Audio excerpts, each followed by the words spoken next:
ఆదిత్య వైభవము. ఆదిత్యుడు అంటే ఎవరో కాదు, సూర్యనారాయణమూర్తి. కశ్యప ప్రజాపతికి ఇద్దరు భార్యలు, దితి అదితి. దేవతలందరూ కూడా అదితి యొక్క సంతానం. రాక్షసులు దైత్యులందరూ కూడా దితి యొక్క సంతానం. దేవతలందరూ కూడా అదితి సంతానమైన అందరినీ ఆదిత్యులు అని పిలవరు. ఒక్క సూర్యనారాయణమూర్తిని మాత్రమే ఆదిత్యుడు అని పిలుస్తారు.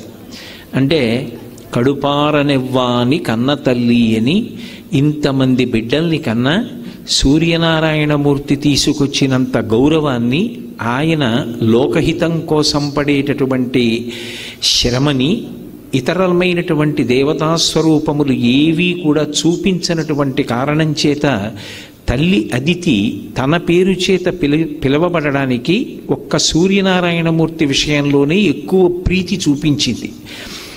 అమ్మ, ఈ కొడుకు చాలా గొప్ప కొడుకు, వీడు నా కీర్తి నిలబెట్టాడు, తండ్రి గౌరవం నిలబెట్టాడు అని ఎవరి విషయంలో సంతోషం చెందుతుందో వాడి జన్మ సార్థక్యం.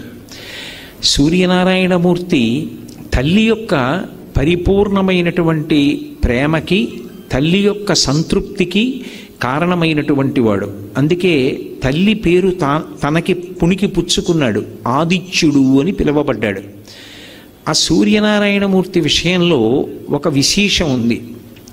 ఆయన సువతి ప్రేరయతి వ్యాపారేష్వితి సూర్య అని ఆయన గురించి అమరకోశం వ్యాఖ్యానం చేస్తుంది. ఆయన కేవలం ఏదో వెలుగుల ముద్ద ఒక్కటే కాదు, సమస్త జీవులను వాళ్ళు చెయ్యవలసినటువంటి కార్యకలాపముల వైపుకి ఉన్ముఖం చేస్తాడు, ఆ చైతన్య స్ఫూర్తినిస్తాడు. అందుకే సూర్యుడు అంటే కేవలముగా ఏదో ఒక కాంతి ముద్ద మాత్రమే కాదు, ఆయన పరబ్రహ్మస్వరూపం. ఈ కంటితో చూడడానికి వీలైనటువంటి పరబ్రహ్మస్వరూపం లోకంలో సూర్యుడొక్కడే. అందుకే ఉపాసనా విధానంలో సూర్యనారాయణమూర్తి గురించి ఒక ప్రత్యేకమైనటువంటి విషయాన్ని ప్రస్తావన చేస్తారు. సాధారణంగా మనం పూజ చేసేటప్పుడు మనసు నిలబడడానికి ఎదురుగుండా ఏదో ఒక మూర్తిని ఉంచుకుంటాం. ఏదో విఘ్నేశ్వర మూర్తో, లేకపోతే సుబ్రహ్మణ్యుడో, పార్వతీ పరమేశ్వరులో, లక్ష్మీనారాయణులో ఏదో ఒక మూర్తిని ఉంచుకుంటాం. కానీ నేను ఏదో ఒక ఊరు వెళ్ళాననుకోండి, నాతో ఒక భగవన్మూర్తిని, ఒక పటాన్నో దేన్నో తీసుకెళ్ళడం మర్చిపోయాను. అప్పుడు నేను పూజ చెయ్యాలి అంటే ఎలా పూజ చెయ్యాలి అని అడిగితే ఉపాసనా విధానంలో ఒక విశేషాన్ని చెప్పారు. సూర్యనారాయణమూర్తి వంక చూస్తూ పూజ చేస్తే చాలు, ఏ మూర్తి అక్కర్లేదు, ఏ మూర్తి దగ్గర ఉండవలసినటువంటి అవసరం లేదు. సూర్యుడు ప్రత్యక్షమైనటువంటి భగవత్ స్వరూపం, పరబ్రహ్మస్వరూపం. అటువంటి పరబ్రహ్మస్వరూపమైనటువంటి సూర్యనారాయణమూర్తి కన్నుల ముందు ప్రకాశిస్తూ దర్శనమిస్తూ ఉండగా ఏ మూర్తి యొక్క అవసరం లేకుండా, అంటే నా ఉద్దేశ్యం ఇంటి వద్ద ఉన్నప్పుడు అని కాదు, ఏదైనా ఊరు వెళ్ళినప్పుడు దగ్గర భగవన్మూర్తి లేనప్పుడు పూజ చెయ్యవలసి వస్తే సూర్యుణ్ణి దృష్టిలో పెట్టుకుని పూజ చేసేయచ్చు, ఆ పూజ పరిపూర్ణమైపోతుంది. అంత గొప్ప శక్తి ఒక్క సూర్యోపాసన విషయంలో సూర్యనారాయణమూర్తి యొక్క దర్శనం చేత సూర్య ఆరాధనగా, మూర్తి లేకుండా ఆరాధనని శాస్త్రం అంగీకరించింది. ఎవ్వడు సృజించు ప్రాణుల ఎవ్వడు రక్షించు త్రుంచు ఎవ్వడనంతుండెవ్వడు విభుడెవ్వడు వాడి విధమున మనుచు బినుచు హేలారతుడై అంటారు పోతన గారి భాగవతంలో. ఈ సమస్త సృష్టిని ఎవరు చేస్తున్నాడో, ఈ చేసినటువంటి సృష్టిని అంతటినీ కూడా ఎవరు నిలబెడుతున్నాడో, ఈ సృష్టిని అంతటినీ మళ్ళీ హేళగా ఎవరు లయం చేస్తున్నారో ఆయనే పరబ్రహ్మం.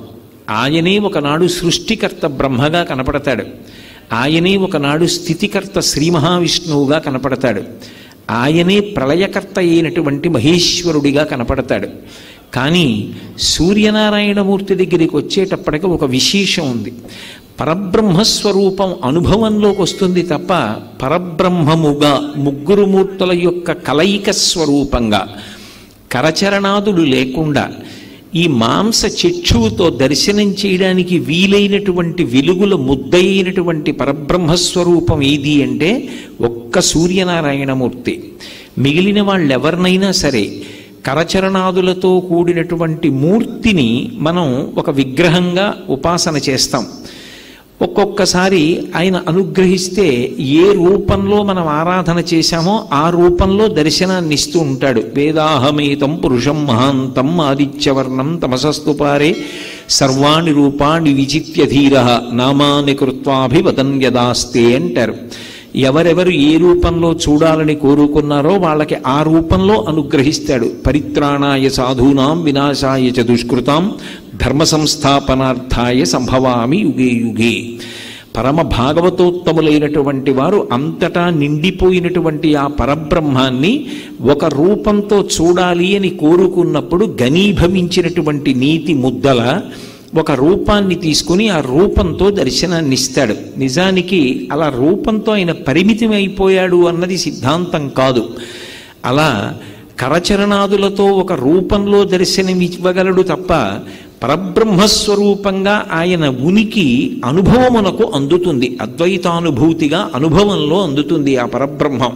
కానీ అటువంటి పరబ్రహ్మమైనటువంటి స్వామి మన కంటికి ఒక వెలుగుల ముద్దగా కరచరణాదులు లేకుండా, అంటే కాళ్ళు చేతులతో ఉన్నటువంటి మూర్తిగా కాకుండా దర్శనమివ్వాలి అంటే అది కేవలము ఒక్క సూర్యనారాయణ మూర్తిగానే దర్శనమిస్తాడు.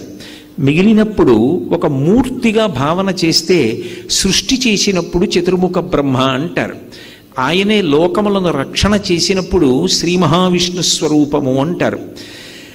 జ్ఞానాన్ని ఇచ్చి అజ్ఞానాన్ని లయం చేసేస్తే పరమ కారుణ్యము కలిగినటువంటి పరమశివస్వరూపంగా మహేశ్వరుడిగా కీర్తిస్తారు. కానీ ఈ ముగ్గురు మూర్తులు కూడా ఒక్క సూర్యనారాయణమూర్తి యొక్క తేజస్సు మారణంలో మనకి అనుభవంలో దర్శనమిస్తాడు. ఎలా అంటే ఆయన ఉదయేతు బ్రహ్మణో రూప, ఉదయకాలంలో ఉండేటటువంటి సూర్యనారాయణమూర్తి యొక్క బింబం ఏదుందో ఆ బింబాన్ని బ్రహ్మగారిగా సృష్టి చేసేటటువంటి చతుర్ముఖ బ్రహ్మ యొక్క కాంతిగా అందరూ కూడా భావన చేస్తారు. ఎందుకని అంటే బ్రహ్మగారి యొక్క ఇల్లాలు బ్రాహ్మి. బ్రాహ్మి అంటే సరస్వతీదేవి. సరస్వతీదేవి యొక్క కటాక్షము కలుగుట అన్న మాటకు అర్థం ఏమిటంటే తెలియని విషయము తెలియుట దగ్గర ప్రారంభమై వివేకమునందు పరిసమాప్తమగుట.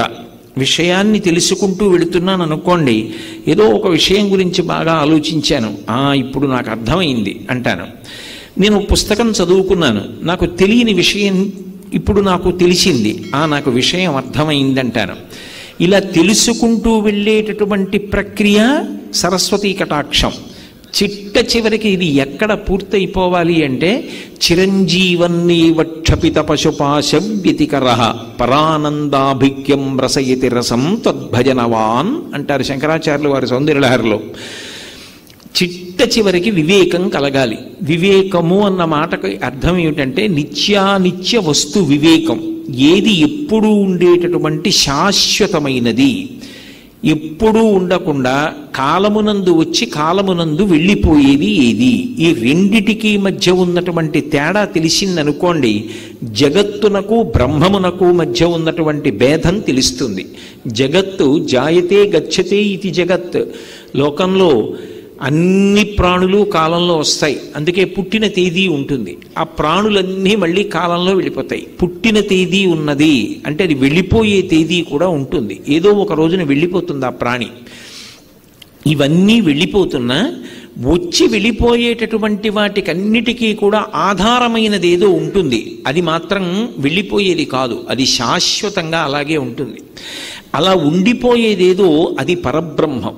ఈ రెండిటికి మధ్య ఉండేటటువంటి భేదం తెలిసిందనుకోండి, దాన్ని వివేకం అంటారు. ఇది నిత్య వస్తువు, ఇది కదలదు, ఇది ఎప్పుడూ ఉంటుంది, ఇది శాశ్వతం. ఇంకొకటి జగత్, అది ఎప్పుడూ ఉండేది కాదు, అది ఒకనాడు ఉంటుంది, ఒకనాడు వెళ్ళిపోతుంది. ఈ జగత్తు ఉన్నా లేకపోయినా ఆయన మాత్రం ఉంటాడు. లోకంబులు లోకేశులు లోకస్తులు తెగిన తుది అలోకంబగు పింజీకటి కావల యవ్వండే కాకృతి వెలుగు అతనిని సేవింతున్నట్టారు పోతన గారు భాగవతంలో. ఈ లోకాలు, లోకంలో ఉండేటటువంటి లోకేశులు, లోకస్తులు అంటే లోకములను పరిపాలించేవాళ్ళు, పరిపాలింపబడేటటువంటి వాళ్ళు, పాలకులు, పాలితులు, ఈ జగత్తు అంతా కూడా ప్రళయ జలముల యందు మునిగిపోయిన తరువాత కూడా ఏ ఒక్కడు కాంతి స్వరూపమై సూర్యచంద్రులతో సంబంధం లేకుండా ప్రకాశిస్తూ ఉంటాడో, నత్ర సూర్యోభాతిన చంద్రతారకం నేమా విద్యుతో భాతి కుతూయమగ్ని త్వమేవ భాంతమనుభాతి సర్వం తస్య భాషా సర్వమిదం విభాతి అంటుంది ఉపనిషత్. తనంత తానుగా వెలుగుతూ స్వయం ప్రకాశకంగా ఏ ఒక్కడు మిగిలిపోతున్నాడో వాడు పరబ్రహ్మం, వాడు శాశ్వతుడు.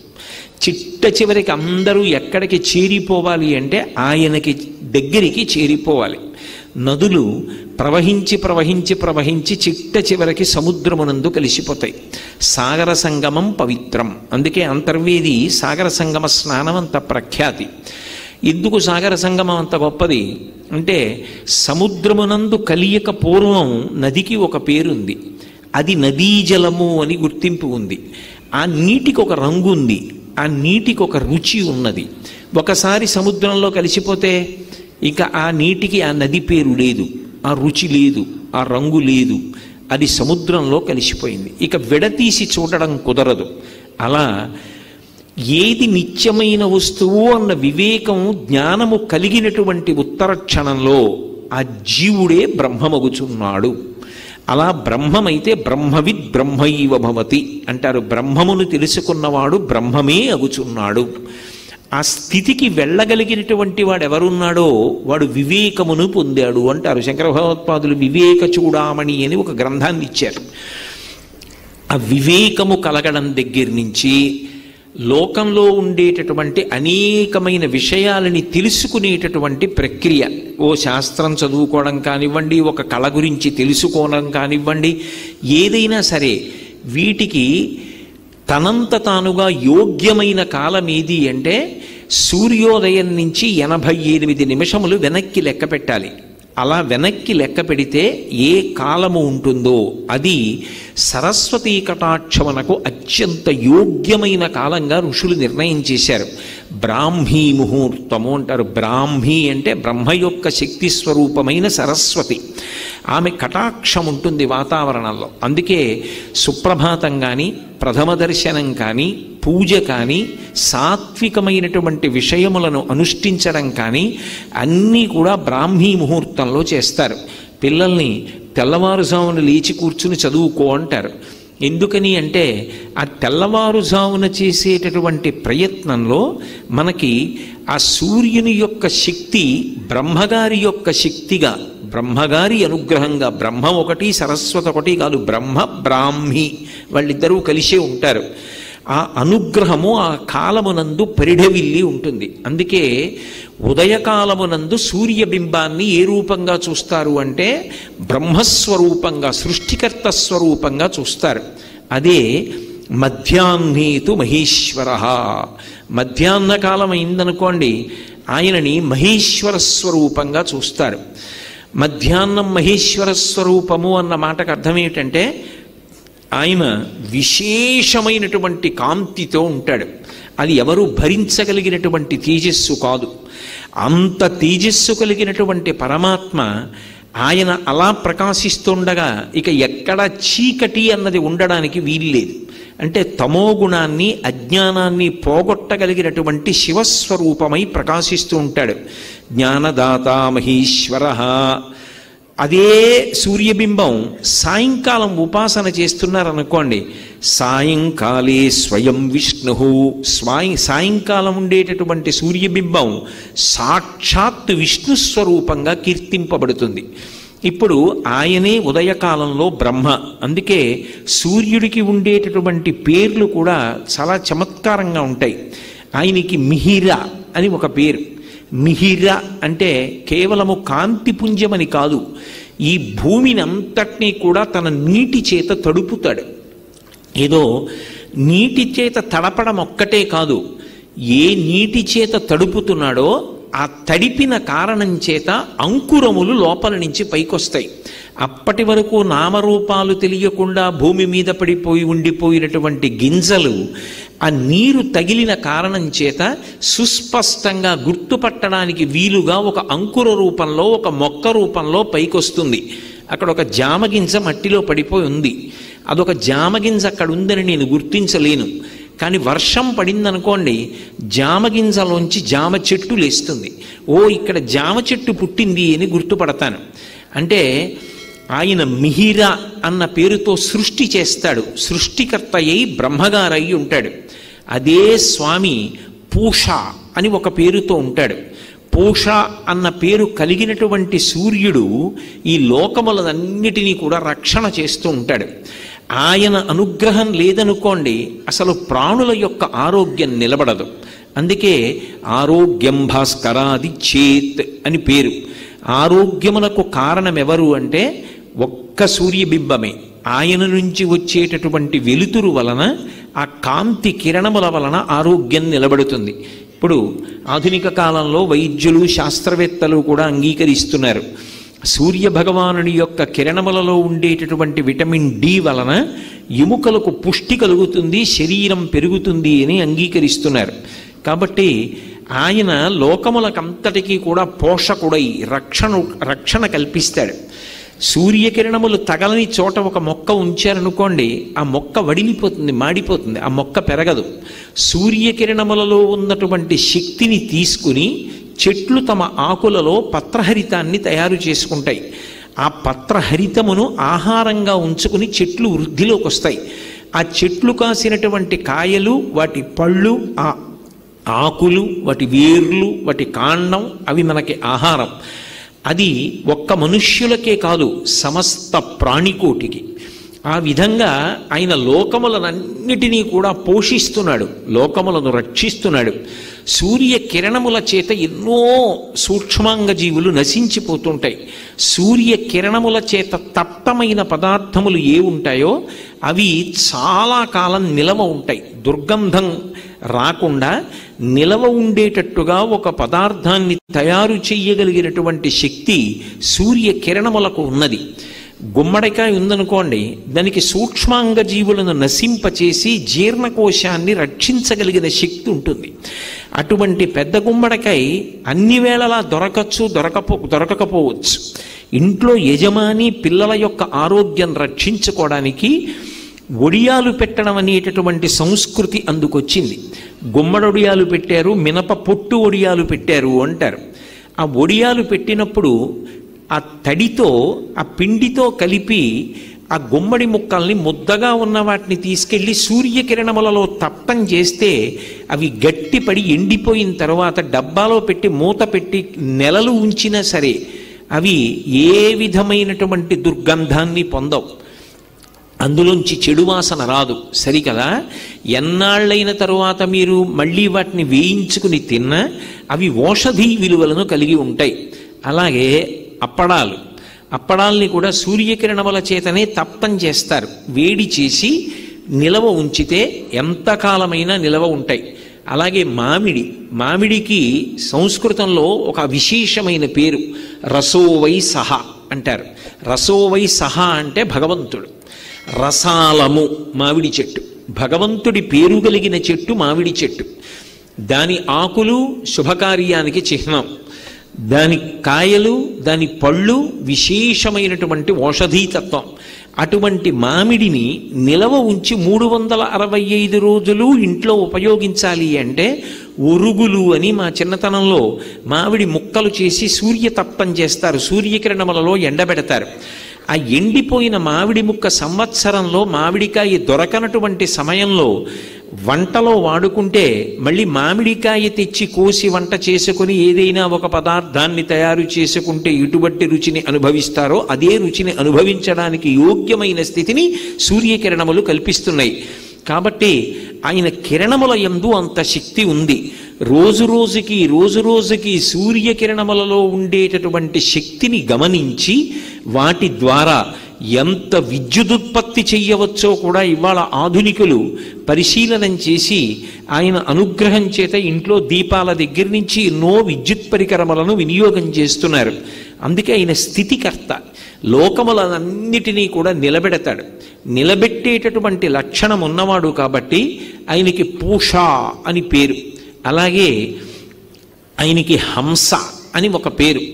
హంస అన్న పేరు ఆయనకి ఎందుకు వచ్చింది అంటే ఆయన చీకటిని తొలగతోస్తాడు. చీకటిని తొలగతొయ్యడము అంటే అజ్ఞానాన్ని పోగొడతాడు. సూర్యుడు ఉదయించాడనుకోండి, ఉత్తర క్షణంలో చీకటి అనేటటువంటిది ఉండడానికి వీల్లేదు. ఇంకా సూర్యోదయమైనది ఇక చీకటి ఉండదు. సూర్యోదయమైనది చీకటి పోయినది కాదు, అసలు సూర్యుడు వచ్చాడు చీకటి ఉండే అవకాశమే ఉండదు. చీకటిని పోగొట్టడం సూర్యుని యొక్క ప్రధానమైనటువంటి లక్షణం. అజ్ఞానాన్ని పోగొట్టడం, జ్ఞానం ఇవ్వడం శంకరుని యొక్క లక్షణం. జ్ఞానదాత మహేశ్వర అని. అందుకే హంస అన్న పేరు చేత జ్ఞానాన్ని ఇస్తాడు. లోకంలో ఆరోగ్యం కావాలి అంటే ఎవరైనా ఎవరిని ఉపాసన చెయ్యమని చెప్తారు అంటే సూర్యనారాయణమూర్తిని ఉపాసన చెయ్యండి అంటారు. ఇప్పటికీ పిల్లల దగ్గర నుంచి పెద్దల వరకు సూర్య నమస్కారాలు చేస్తారు. ఆ సూర్య నమస్కారాల్లో కేవలం 10 విధములైనటువంటి భంగిమలతో చేసే నమస్కారాలు ఉన్నాయి. అవి తేలికగా చెయ్యడానికి వీలుగా ఉంటాయి. ఆ సూర్య నమస్కారం చెయ్యడం కేవలము శరీరమునకు ఆరోగ్యం ఇవ్వడానికి ఒక్కదానికే కాదు, ఆ సమయంలో సూర్య బింబాన్ని ఉపాసన చేస్తారు మనసుతో. ఆ ఉపాసన చేసిన కారణం చేత దృష్టి నిలబెట్టడం కూడా అలవాటవుతుంది. దృష్టిని కేంద్రీకరించడం, ఒక విషయాన్ని పరిశీలిస్తున్నప్పుడు, ఒక విషయాన్ని చదువుతున్నప్పుడు, ఒక విషయాన్ని వ్రాస్తున్నప్పుడు దృష్టిని దాని మీదే కేంద్రీకరించగలిగినటువంటి శక్తి దేని వలన ఉత్పన్నమవుతుంది అంటే కేవలముగా ఆ సూర్య నమస్కారముల యందు శరీరము చేసేటటువంటి అనేక రకములైన వ్యాయామ ప్రక్రియ చేత ఆరోగ్యం పొందడమే కాకుండా మనసుని సూర్యబింబము యొక్క కదలికల మీద నిలబెట్టినటువంటి కారణం చేత కేంద్రీకరణ శక్తి కూడా పెరుగుతుంది. అంత గొప్పవి సూర్య నమస్కారాలు. కాబట్టి ఆయన జ్ఞానం ఇస్తాడు, హంస అని కీర్తింపబడతాడు. అందుకే ఉదయకాలమునందు బ్రహ్మస్వరూపంగా, మధ్యాహ్నకాలమునందు మహేశ్వర స్వరూపంగా, సాయంకాలంలో కేవలము విష్ణు స్వరూపంగా, బ్రహ్మ విష్ణు మహేశ్వరులుగా ఒకే మూర్తి 3 కాలముల యందు ఉపాసన చేయబడేటటువంటి వాడు ఎవరు అంటే సూర్యనారాయణమూర్తి. అందుకే ఈ మాంస చక్షువునకు గోచరమయ్యేటటువంటి పరబ్రహ్మస్వరూపం ఏది అంటే సూర్యబింబమే. సూర్యబింబం కర్మసాక్షి, సమస్తమైనటువంటి కర్మలకి కూడా ఆయన సాక్షిగా ఉంటాడు. మనం ఏం చేస్తున్నాము అనేటటువంటి ప్రతి పనిని పరమాత్మ స్వరూపంగా తెలుసుకుంటూ ఉంటాడు. ఒక దీపం ఉందనుకోండి, అది కేవలం కాంతినివ్వగలదు, కానీ సూర్యబింబంలోంచి వచ్చేటటువంటి కిరణములు అలా కేవలముగా కాంతినివ్వడం కాదు, దాని యందు ఒక విశేషమైనటువంటి శక్తి ఉంటుంది. ఆ శక్తిని ఋషులు గమనించారు. అది ఏ శక్తి అంటే అది లోపల ఉండేటటువంటి హృదయ పద్మాన్ని వికసనం పొందేటట్టుగా చేస్తుంది. అందుకే సమస్త ప్రాణులు కూడా, సాత్విక ప్రాణులన్నీ కూడా సూర్యోదయానికి కన్ను తెరుస్తాయి. కృతఘ్నఘ్నాయ దేవాయ జ్యోతిషాం పతయే నమః అంటారు ఆదిత్య హృదయంలో. పరబ్రహ్మస్వరూపమైనటువంటి సూర్యుడు ఆకాశంలో ఉదయించేటప్పటికీ తత్పూర్వము లేచి ఎవడు ఆయనకి స్వాగతం పలకడో, ఎవరు ఆయనకి నమస్కారం చెయ్యడో వాడు కృతఘ్నుడు. పరమాత్మయే మాంసచక్షువు చేత దర్శించడానికి వీలుగా ప్రయాణం చేసి వచ్చి దర్శనమిస్తుంటే ఆయనని దర్శించడానికి ఉత్సుకత చూపించకుండా తమోగుణ భూయిష్ఠుడై నిద్రపోయిన వాడెవరో వాడు కృతఘ్నుడు కనుక అటువంటి కృతఘ్నుణ్ణి ఆయన శిక్ష వేసి ఇబ్బంది పెడతాడు. అంటే పాఠం చెప్పి మనసు మారుస్తాడు. కాబట్టి కృతఘ్నఘ్నాయ దేవాయ జ్యోతిషాం పతయే నమః అంటారు. అటువంటి సూర్యబింబం ఏదున్నదో దాని యందు ఒక విశేషమైనటువంటి శక్తి ఉంటుంది. దాన్ని ఋషులు గుర్తించారు. అరుణము, సౌరపాఠము వీటిల్లో ఇచ్చారు. మహానుభావులు, దార్శనికులైనటువంటి కవులు మహాభారతాది ఇతిహాసములను ఆంధ్రీకరించినటువంటి తిక్కన గారు, వాల్మీకి మహర్షి వంటి వారు ఆ సూర్యోపాసన గురించి మనకి అద్భుతమైనటువంటి విశేషాల్ని ఆవిష్కరించారు. మహాభారతంలో తిక్కన గారు విరాట పర్వంలో సూర్యోదయం గురించి ఒక సీసపద్యం చేశారు. నీరజాకరములు నిష్ఠయై చేసిన భవ్యతపంబు ఫలమనంగా దినసముఖాకినందిత చక్రయుగ్మకంబులయనురాగంపు బ్రువనంగా దినసముఖాభినందిత చక్రయుగ్మకంబులయనురాగంపు బ్రువనంగా హరిహర బ్రహ్మ మహానుభావంబులొక్కటింకాగరగిన గట్టియనగా అతుల వేదత్రయలతికాచయము పెనుబొందన్ పుట్టెడు మూలకందమనగా అఖిల జగముల కందెరయగుచు జన సమాజ కరపుట హృదయ సరోజములకు బుకుళనంబును జృంభణంబును నర్చి భానుబింబంబు పూర్వాద్రిపై విలింగే అన్నాడు ఆయన. ఎంత గొప్పగా చెప్పాడు! నిజంగా సూర్యతత్వాన్నంతటినీ చెప్పాడు అందులో. నీరజాకరములు నిష్ఠయై చేసిన భవ్యతపంబు ఫలమనంగా. తపస్సు చేసేటటువంటి వాళ్ళు నీటిలో నిలబడి కళ్ళు మూసుకొని రెండు చేతులు తల మీదకెత్తి అంజలి ఘటించి తదేక దృష్టితో భగవంతుణ్ణి మనసులో ధ్యానం చేస్తూ ఆయన దర్శనం కోసం తపస్సు చేస్తారు. ఆయన ప్రత్యక్షం అయ్యాడనుకోండి, అమ్మయ్యాని చేతులు కిందకి దింపి స్తోత్రం చేస్తారు.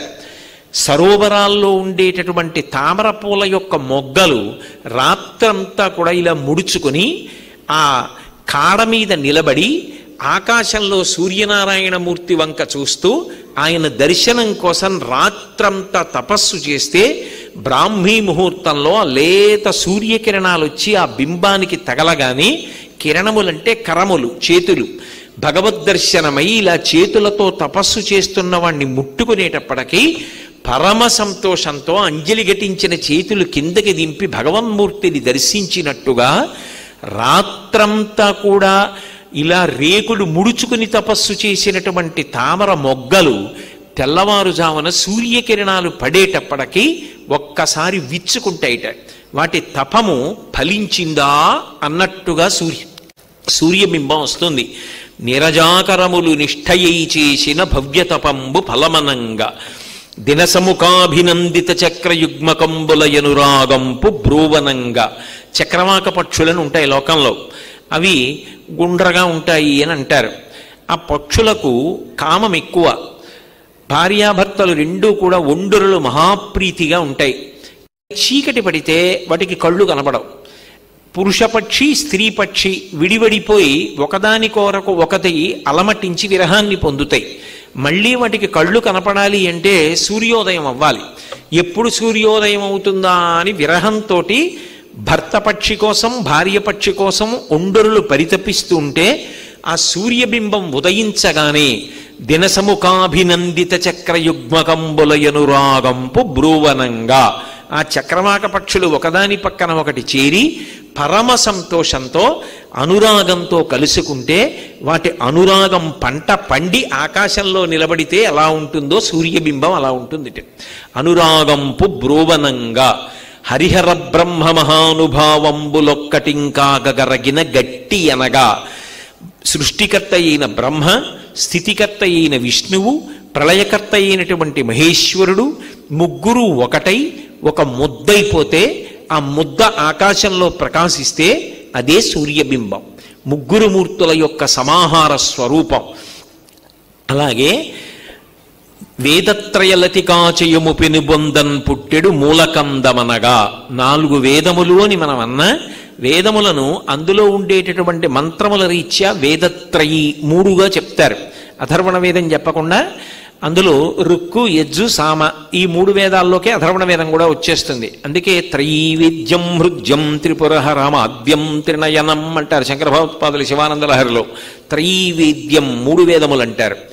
ఆ 3 వేదములు ఏ దుంపలోంచి పైకొచ్చి 3 తీగలుగా పాకాయో, ఆ 3 తీగలు 3 వేదములనబడేటటువంటి లతలు పాకడానికి ఆధారమైనటువంటి దుంప ఏది ఉన్నదో ఆ దుంప సూర్యబింబంట. అందులోంచి వేదములన్నీ వచ్చాయి అంటే అదే పరబ్రహ్మము. కాబట్టి ఆ వేదత్రయలతికాచయము పెనుబొందన్ పుట్టెడు మూల కందమనగా అఖిల జగముల కందెరయగుచు. జగత్తులో ఉన్నటువంటి సాత్విక ప్రాణులన్నీ కూడా కళ్ళు విప్పుతాయి. ఇన్ని ప్రాణులు కన్నులు విప్పేటట్టుగా చేసేది ఏది అంటే ఆ సూర్యబింబం. అందులో ఉండేటటువంటి కిరణముల యొక్క గొప్పతనం. కాబట్టి అఖిల జగముల కందెరయగుచు జన సమాజ కరపుట హృదయ సరోజములకు ముకుళనంబును జృంభణంబును నచ్చి. అందరి యొక్క చేతులు ఇలా కలుసుకుంటాయి. ఎందుకని? ప్రత్యక్షంగా కనపడుతున్నటువంటి పరబ్రహ్మస్వరూపం సూర్యబింబం. ఆయన వంక చూసేటప్పటికీ పోతన గారు భాగవతంలో చెప్పినట్టు, ఒక సూర్యుండు సమస్త జీవులకు తానొక్కొక్కడై తోచుపోలిక ఏ దేవుడు సర్వకాలము మహాలీలన్ నిజోత్పన్న జన్య కదంబ హృత్ సరోరుహములన్ నానావిధానోరూపకుడై ఒప్పుచునుండునట్టి హరినే ప్రార్థింతు నశ్రాంతమున్నంటాడు భీష్మాచార్యుల వారు అపశయ్య మీద పడుకొని. ఒక సూర్యుండు సమస్త జీవులకు తానొక్కొక్కడై తోచుపోలిక. ఉన్నది ఒక్క బింబమే, కానీ ఎవరు చూస్తే వాడే నేను చూశాను సూర్యనారాయణమూర్తిని అంటాడు, నా సూర్యుడే అనుకుంటాడు. ఎవరికి వారికి తానే చూసిన సూర్యబింబంలా కనపడేటటువంటి ఆ సూర్యబింబం ఉదయించేటప్పటికీ అందరూ మనుష్యులు కూడా ఇలా రెండు చేతులు కలుపుతారు. జన సమాజ కరపుట. కరపుట అంటే చేతుల యొక్క చివర్లు ఇలా కలుసుకునేటట్టుగా చేస్తుంది. అంటే అందరిలో సత్వగుణం ప్రచోదనమవుతుంది. ఒక్కసారి అందరిలా నమస్కారం చేస్తారు. అలాగే ముకుళనంబును హృత్పద్మములకు జృంభణంబును. లోపల హృదయ పద్మములు విచ్చుకుంటాయి. అందరిలో ఒక్కసారి ఉత్సాహం వస్తుంది. తెల్లవారింది కాబట్టి మనందరం కూడా మన కార్యక్రమాల్లో బయలుదేరాలి అనేటటువంటి ఉత్సాహం కలిగేటట్టుగా ముకుళనంబును జృంభణంబును నర్చి భానుబింబంబు పూర్వాద్రిపై వెలింగే. ఆ సూర్యబింబం పూర్వాద్రి అంటే తూర్పు దిక్కున ఆ ఉదయ పర్వతం మీద ప్రారంభమై తన ప్రయాణాన్ని మొదలుపెట్టింది. దాని చేత లోకములన్నీ కూడా చైతన్య దీప్తిని స్ఫూర్తిని పొందుతాయి. అది కేవలం ఏదో ఒక దీపం వెలుగునిచ్చినట్టుగా వెలుగునివ్వడం కాదు. ఇంతమందిలో చైతన్య స్ఫూర్తిని ఇవ్వగలిగినది ఏది అంటే ఒక్క ఆదిత్యుడు, ఒక్క సూర్యనారాయణమూర్తి. అంతటి మహాద్భుతమైన స్వరూపం. అందుకే మయూర కవి అని ఒక మహానుభావుడు ఉన్నాడు.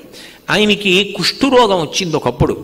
ఆయన కుష్ఠురోగం పోవడానికి సూర్యనారాయణమూర్తి మీద ఒక శతకం చేశాడు. ఆ శతకం పూర్తి చేసేటప్పటికీ ఆయన కుష్ఠురోగం అంతా పోయింది.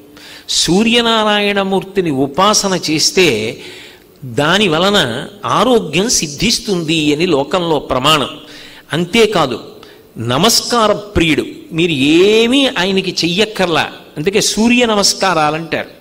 సూర్యుడికి నమస్కారం చేస్తే దాని చేత హర్షామోదములను ఇస్తాడు.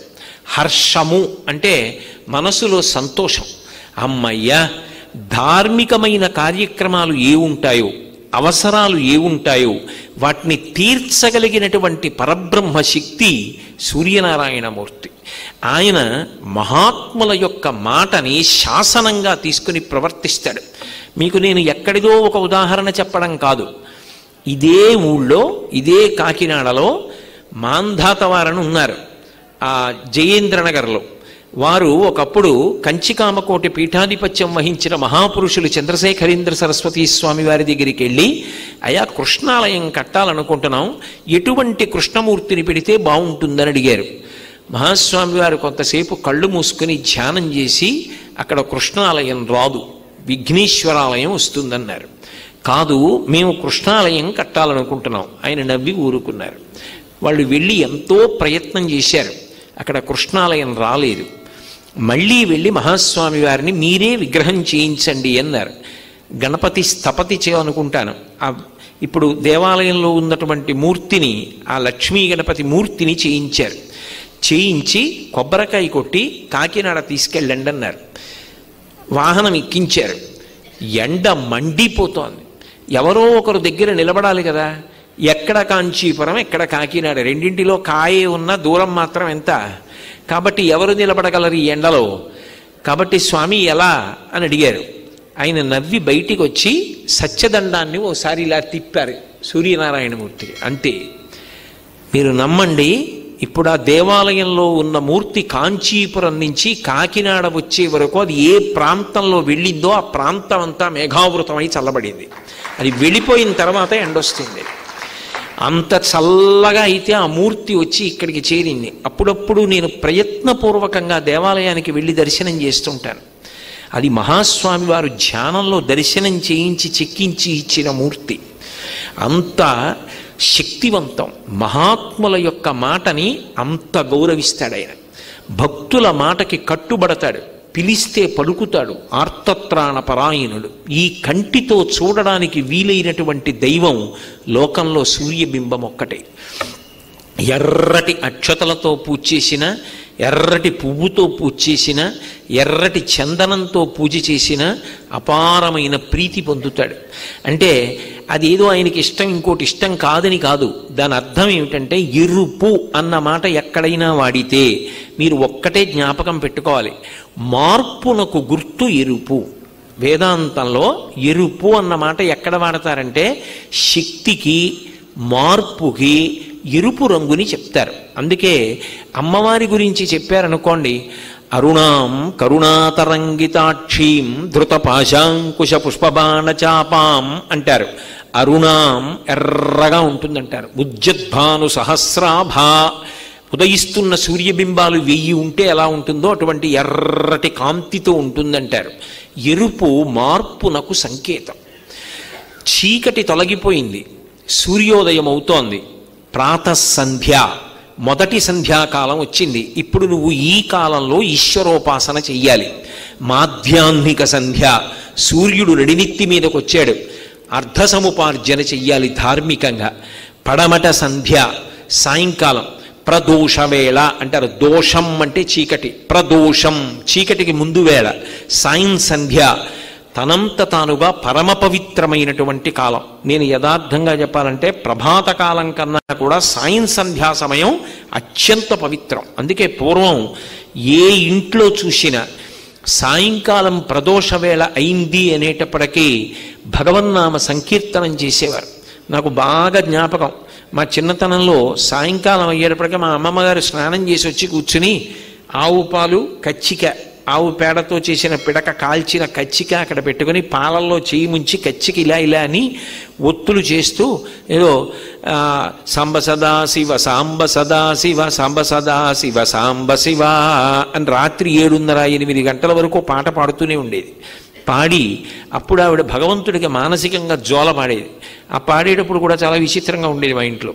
మరి అమ్మమ్మ గారు కదా, ఏదో జోలంతా పాడేసిన తర్వాత ఇవటూరి వారింట బాలకోమార్తెవై బంగారు పువ్వుల పూజ చేతు అని మా అమ్మమ్మ పాడేది. ఇవటూరి వారిని చాగంటి వారింట బాలకోమార్తెవై అని మా అమ్మ పాడేది. అక్కడికి వచ్చేటప్పటికి మాత్రం పాట మారేది. ఆవిడ ఇవటూరి వారనేది, ఈవిడ చాగంటి వారనేది. ఎందుకని అంటే మరి అమ్మమ్మ కదా, అందరి ఇంటి పేర్లు మార్చి పాట పాడుతుండేవారు. సాయం సంధ్యా సమయం అపారమైనటువంటి పవిత్రత. అందుకే సాయంకాలం సంధ్యా సమయంలో ఒకవేళ నువ్వు గాయత్రీ మంత్ర జపం చేయకపోయినా ఏదైనా బలవత్తరమైన కారణం ఉంటే వదిలిపెట్టు తప్ప అర్ఘ్యప్రదానం వదిలిపెట్టద్దు. అర్ఘ్యం ఇవ్వకుండా వెళ్ళవద్దు. యజ్ఞోపవీతం ఉన్నవాళ్ళు సంధ్యావందనంలో కనీసం అర్ఘ్యప్రదానం చేయండి అని చెప్పడానికి కారణం అదే. ఋషిప్రోక్తమైన విషయాల్లో సాయం సంధ్యని అంత శక్తివంతంగా, సాయంకాలం చేసేటటువంటి భగవదారాధనని అంత గొప్పదానిగా చెప్తారు భాగవతంలో. ఆ సమయంలో శంకరుడు నందివాహనారూఢుడై ఆకాశంలో ప్రయాణం చేస్తాడు. కాబట్టి ఈ సాయంకాలం అయింది, ప్రదోషం, ఇక చీకటి వస్తోంది. త్రియామాం వామంతే సృజతి రజనీ నాయకతయా అంటారు శంకరాచార్యులు వారు సౌందర్యలహరిలో. 8 యామములుగా కాలం ఉంటుంది. ఒక్కొక్క యామం మారుతోంది అంటే సూర్యుని యొక్క కదలిక చేత ఉంటుంది. చంద్రుడు సూర్యకాంతిని పొంది కదులుతాడు, అందుకని సూర్యుడే కదిలినట్టు. సూర్యుని యొక్క కదలిక చేత మార్పు వస్తోంది.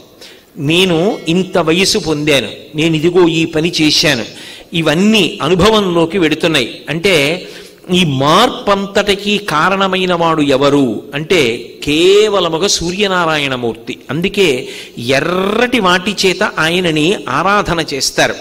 ఎర్రటి వాటి చేత ఆరాధన చేయడం అంటే నువ్వు ఎక్కడ ప్రారంభం చేయి లౌకిక ప్రయత్నం, అది మార్పు చెంది మార్పు చెంది మార్పు చెంది మార్పు చెంది చిట్ట చివరికి ఏమవ్వాలి అంటే మనుష్య జన్మ యొక్క పరమ ప్రయోజనమైనటువంటి మోక్షం దగ్గర పూర్తి కావాలి. ఇక మార్పు చెందడానికి వీలు లేని స్థితి దగ్గర పూర్తయిపోవాలి. అందుకే మొట్టమొదట అంకురం, తర్వాత మొక్క, తర్వాత చెట్టు, చెట్టుకి కొమ్మ, కొమ్మకి రెమ్మ, రెమ్మకి పువ్వు, పువ్వు పిందె, పిందె కాయ, కాయ పండు, పండిన తరువాత ఇంకేం లేదు, చెట్టుని వదిలిపెట్టేయడమే. తనంత తాను చెట్టును వదిలేస్తుంది ఇంకా పండయిన తర్వాత. ఆయన పండిపోయారండి అంటారు. నేను ఈ శరీరము కాదు అని తెలుసుకుని నేను ఆత్మ. అందుకే పూర్ణాహుతిలో వేస్తారు కురుడి. ఇక కొబ్బరి పెచ్చు నుంచి విడిచిపెట్టి లోపల గుడుగుడు గుడుగుడు ఆడుతూ ఉంటుంది. నేను ఆత్మ అని తెలుసుకుని ఇది నేను కాదు అన్న భావన పండిపోవడం. ఆ మోక్షం దగ్గరికి వెళ్ళడం అనేటటువంటిది మార్పు. నువ్వు ఏది చెయ్యి, ఏదో ఒకటి చేస్తూ ఉండాలి. అది పుణ్యకర్మలు చేయడం మరీ మంచిది, మంచి పనులు చెయ్యి. కానీ ఈ చేస్తున్న మంచి పనులన్నీ చిట్ట చివరికి దేనికి పనికి రావాలి అంటే అదిగో ఆ ఆత్మజ్ఞానం కలగడానికి, ఈశ్వరానుగ్రహానికి కావాలి. అందుకే మా చిన్నతనంలో మమ్మల్ని అందరినీ కూర్చోబెట్టి ఆ పాటలు పాడిస్తూ ఉండేవారు.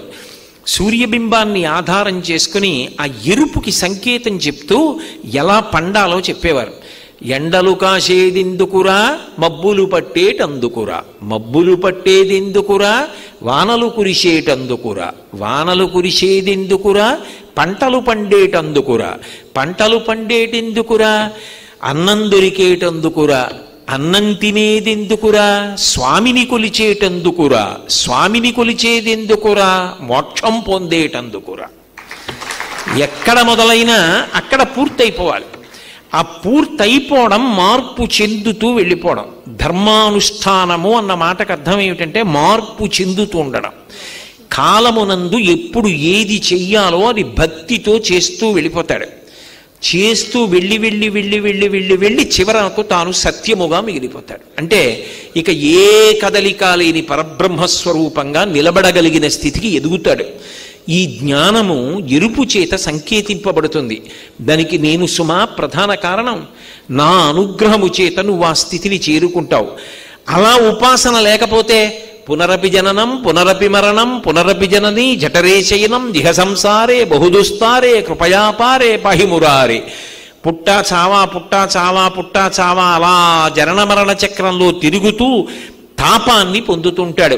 గళంతి శంభోత్వచ్చరిత సరిత కిల్బిషరజో దళంతి ధీకుల్యాసరణిషు పతంతి విజయతాం దిశంతి సంసార భ్రమణ పరితాపోపశమనం వసంతి మచ్చేతో హ్రదభి శివానందలహరి అంటారు శంకర్లు. సంసార భ్రమణ పరితాపోపశమనం, సంసారమునందు పరిభ్రమించడంలో విశేషమైనటువంటి తాపాన్ని పొందుతుంటాడు. అలా మళ్ళీ పుట్టి మళ్ళీ చచ్చి నే తొండయ్యా నే పిల్లయ్యా నే నల్లయ్యా నే కుక్కయ్యా నే పందయ్యా, ఇది కూడా ఎరుపే మార్పు. ఇక ఏ మార్పు లేదు. ఎప్పుడు ఇది ఆఖరి మరణం, శరీరంతో వచ్చాను కాబట్టి వదిలిపెట్టేస్తాను, ఇక పుట్టవలసిన అవసరం లేదు. దీని వలన జ్ఞానము వలన ఇక పుట్టవలసిన అవసరం లేదు కాబట్టి ఇక చావవలసిన అవసరము లేదు. జనన మరణ చక్రము నుండి విడుదలైపోయాడు. అది ఆ ఎరుపుకి పరిపూర్ణత, పండిపోయాడు. ఇది ఎవరు ఇవ్వగలరు అంటే సూర్యోపాసన చేత లభ్యమవుతుంది. అందుకే హర్షం, సంతోషించడం అనేటటువంటిది లౌకికంగా అవసరములు తీరడం దగ్గర నుంచి పండిపోవడం వరకు ఆ హర్షముని ఇవ్వగలిగిన వాడెవరు అంటే ఆయనే.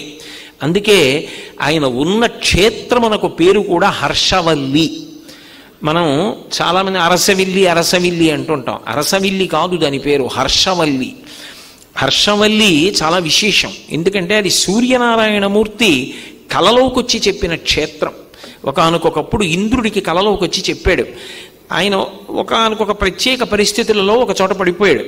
నువ్వు ఎక్కడ పడిపోయి ఉన్నావో అక్కడ భూమిని తవ్వు, నీకు ఒక అద్భుతమైన మూర్తి లభిస్తుంది.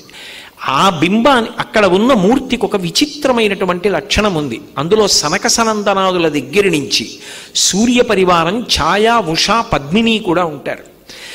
అటువంటి మూర్తి లభిస్తుంది, ప్రతిష్ఠ చెయ్యి అంటే ఇంద్రుడు ప్రతిష్ఠ చేశాడు. అందుకే మీకు ఎక్కడ ఏ దేవాలయంలో కనపడదు.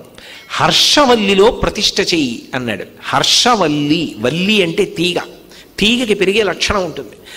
హర్షమును పెంచుతాను నేను, సంతోషాన్ని పెంచుతాను, అది నా యొక్క లక్షణం. అందుకే సూర్యబింబం అనేటప్పటికే చైతన్య స్ఫూర్తి, అసలు ఆ సూర్యోదయం వేళలో ఆ సంతోషం అలా ఉంటుంది.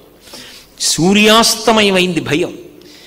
పగటి వేళలా ఎక్కడైనా తిరగచ్చు, చీకటి పడిపోయిన తర్వాత ఎదురుగున్న చెట్లల్లోకి వెళ్ళమనండి, ఎక్కడ ఏ పురుగు పుట్రా ఉందో ఎందుకు లేండి అంటాడు. చీకటి, ఉన్న వస్తువు తెలియదు, భయం.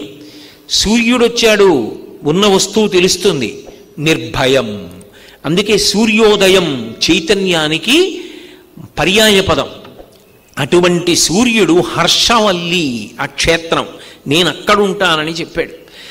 చిత్రం ఏమిటంటే ఆయనని ఆరాధన చేసేటటువంటి వారి పట్ల అంత ప్రీతి పొందుతాడు.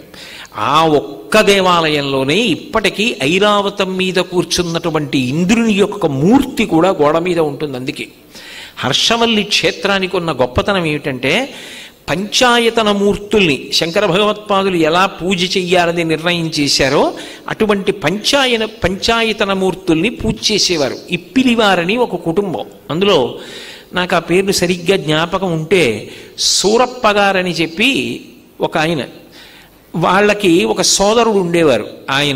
వాళ్ళిద్దరూ కలిసి పంచాయతన పూజ చేసేటప్పుడు ఆదిత్యుణ్ణి అంటే సూర్య పూజ చేసేటప్పుడు సూర్యుడు, వినాయకుడు, విష్ణువు, అంబిక, శివుడు కదా పంచాయతనంలో. సూర్య ఉపాసన చేసేటప్పుడు పరమ సంతోషంతో రోజు జరిగే సూర్యబింబాన్ని మనసులోకి తెచ్చుకొని సంతోషంతో పూజ చేస్తుండేవారు. సూర్యనారాయణమూర్తి ఆ ఇప్పిలి కుటుంబం వారిని ఎన్నుకున్నాడు, వాళ్ళు పూజ చెయ్యాలి. అరసవిల్లి క్షేత్రం, అరసవిల్లి అని నేను అంటున్నాను, హర్షవల్లి. మళ్ళీ నేను అలా అంటే గుర్తుపడతారు, పట్టకపోతారని. హర్షవల్లిలో నాకు ఆ కుటుంబం వారు పూజ చెయ్యాలి అన్నాడు. వాళ్ళు బయలుదేరి వస్తున్నారు పూజ చేయడానికి. ప్రతిష్ఠ జరగగానే వంశధారా నదీ ప్రవాహం వెడుతోంది. అందులో స్నానం చేద్దామని అన్నదమ్ములిద్దరూ దిగారు. అన్నదమ్ములిద్దరూ ఇలా దిగేటప్పటికీ దూరం నుంచి ఏదో ఒక పుస్తకాల కట్ట ఒకటి కొట్టుకొస్తోంది, తాళపత్ర గ్రంథాల మూట. ఇదేమిట్రా, నీళ్లలో మునిగిపోకుండా తడవకుండా ఏదో మూట వస్తోందని అన్నదమ్ములు ఇద్దరు నిలబడ్డారు. తాళపత్ర గ్రంథాల మూట వచ్చింది. అది రెండు చేతులతో పైకెత్తి విప్పారు. ఒక్క చోట కూడా తడవకుండా నన్ను హర్షవల్లి క్షేత్రంలో ఈ విధానంలో పూజ చేయమని, తనని పూజ చేయవలసిన విధానాన్ని కూడా సూర్యనారాయణమూర్తి అన్నదమ్ములకు అందించాడు. ఇప్పటికీ ఆ కుటుంబం వారిదే హర్షవల్లి క్షేత్రంలో సూర్యుని యొక్క పూజ అధికారం. కాబట్టి మహానుభావుడు ఎందరికో పలికాడు. అదే సామాన్యమైనటువంటి బింబం కాదు. ఉపాసన చేసిన వాడిని సర్వకాలముల యందు రక్ష చేస్తుంటుంది. అంతటి శక్తికి కేంద్రం, నిధి సూర్యబింబం అంటే. మహానుభావుడు ఒకప్పుడు లలితా సహస్రనామ స్తోత్రానికి భాష్యం చేశారు, వ్యాఖ్యానం చేశారు భాస్కరరాయల వారిని. ఆయన పిలిస్తే పలికేది అమ్మవారు. ఒకప్పుడు బ్రాహ్మణ మండలంతా ఆయన మీద అసూయ పెట్టుకుంది. లోకంలో ఇదొక నీచపు పోకడు ఉంటుంది. ఎవడైనా ఒకడు భగవద్భక్తితో బతుకుతున్నాడు అంటే వాడి మీద రాళ్ళు ఎలా వేద్దామని ప్రయత్నించేవాళ్ళు కొంతమంది బయలుదేరుతారు. వాళ్ళు అలా భక్తుల్లా బతకనూ లేరు, బతికేవాడిని బతకనివ్వనూ లేరు. ఎందుకంటే అసూయ వాడిని కాల్చేస్తూ ఉంటుంది. అందుకని కొంతమంది బ్రాహ్మణులు బయలుదేరి కాశీపట్టణంలో కుకుమానంద స్వామి వారిని ఆయన దగ్గరికి వెళ్ళారు. నేను లలితా సహస్రానికి భాష్యం చేశానంటున్నాడు భాస్కరరాయల వారు. నిజంగా ఆయనకి లలితా సహస్రంలో ఉన్న నామాలన్నింటికీ అర్థం తెలిసి వ్యాఖ్యానం రాసి ఉంటే మహాచతుషష్టి కోటి యోగిని గణసేవిత అని ఒక నామం ఉందిగా, 64 కోట్ల మంది యోగిని గణదేవతల చేత ఆమె సేవింపబడుతుందని. ఏది 64 కోట్ల మంది గణదేవతల పేర్లు చెప్పమనండి అన్నారు. కుంకుమానంద స్వామి వారు అన్నారు, మీకు ఎందుకు రాయని జోలి, భాస్కరరాయల వారంటే ఎవరనుకుంటున్నావు, ఆయన లలిత అమ్మవారే, ఆయనే అమ్మవారు. అందుకే లలితకి భాష్యం చేయగలిగాడు. అంతకుముందు ఎందరో వ్యాఖ్యానం చేద్దామన్నా బలవంతంగా మొదలు పెడితే దృష్టి ఆగిపోయింది. మళ్ళీ ప్రార్థన చేస్తే దృష్టి వచ్చింది. ఆయనని అనుగ్రహించింది అమ్మవారు వ్యాఖ్యానం చేయమని. అంతటి మహానుభావుడు. ఆయన జోలి మీకు ఎందుకు రానడిగాడు. వాళ్ళు వినలేదు. భాస్కరరాయల వారిని వెళ్ళి నిలదీసి అడిగారు, మాకు చెప్పు 64 కోట్ల యోగిని గణదేవతల పేర్లని. ఆయన నవ్వి అన్నారు, సాయంకాలం సంధ్యావందనం చేసుకొచ్చి గంగ ఒడ్డున కూర్చోండి, చెప్తాను పేర్లు అన్నారు. అందరూ వచ్చి కూర్చున్నారు. కూర్చున్న తర్వాత భాస్కరరాయల వారు ఏం మాట్లాడలేదు. లలితా పరాభట్టారిక స్వరూపాన్ని ధ్యానం చేశారు. ఆమెని పూజ చేసేటటువంటి 64 కోట్ల మంది గణదేవతలు కాశీపట్టణంలో ఆకాశంలో వచ్చి నిలబడి వాళ్ళ పేర్లు వాళ్ళు చెప్పుకుని పరిచయం చేసుకున్నారు. అప్పుడు కుంకుమానంద స్వామి దగ్గరికి పరిగెత్తారు బ్రాహ్మణ మండలంతా. అయ్య బాబోయ్, ఏమో అనుకున్నాం భాస్కర్ రాయల వారంటే అని. ఆయన కమండలంలో నీళ్లతో కళ్ళు తురిచి, ఇప్పుడు చూడండి ఎవరో భాస్కర్ రాయల వారన్నారు. భాస్కర రాయల వారిలో లలితాపరాభట్టారిక కనపడింది. అంతటి మహానుభావుడు. అటువంటి మహానుభావుడు ఒకప్పుడు మహారాష్ట్రలో బలాకి అని ఒక నగరం ఉండేది. దాన్ని చంద్రసేన జాధవుడు అనబడేటటువంటి ఒక మహారాజు పరిపాలిస్తూ ఉండేవాడు. ఆయనకి బిడ్డలు లేరు. ఈ భాస్కర రాయల వారు వెడితే ఆయన ఎంతో సంతోషంగా ఆయన కాళ్ళ మీద పడి, గురుదేవా నాకు సంతానం కలిగేటట్టుగా అనుగ్రహించమని ప్రార్థన చేశాడు. నీకు పుత్ర సంతానం కలుగుతుందో అని అనుగ్రహించి వెళ్ళిపోయారు భాస్కర రాయల వారు. ఆయన వెళ్ళిపోయిన కొంతకాలానికి ఆ రాజుగారి భార్య గర్భం ధరించింది. ఇలా ఉండగా ఆ వెళ్ళిపోతున్నప్పుడు భాస్కర రాయల వారికి నారాయణ దేవుడు అని ఒక అనుష్ఠాన తత్పరుడు పరిచయం అయి, మహానుభావ మీరు నాకు ఉపదేశం ఇవ్వండి అని అడిగాడు. భ్రమరాంబా మంత్రాన్ని ఉపదేశం చేశారు భాస్కర రాయల వారు. ఆయన భ్రమరాంబని విశేషంగా ఆరాధన చేశాడు. భ్రమరాంబ ఇప్పటికీ పలుకుతుంది అంటారు.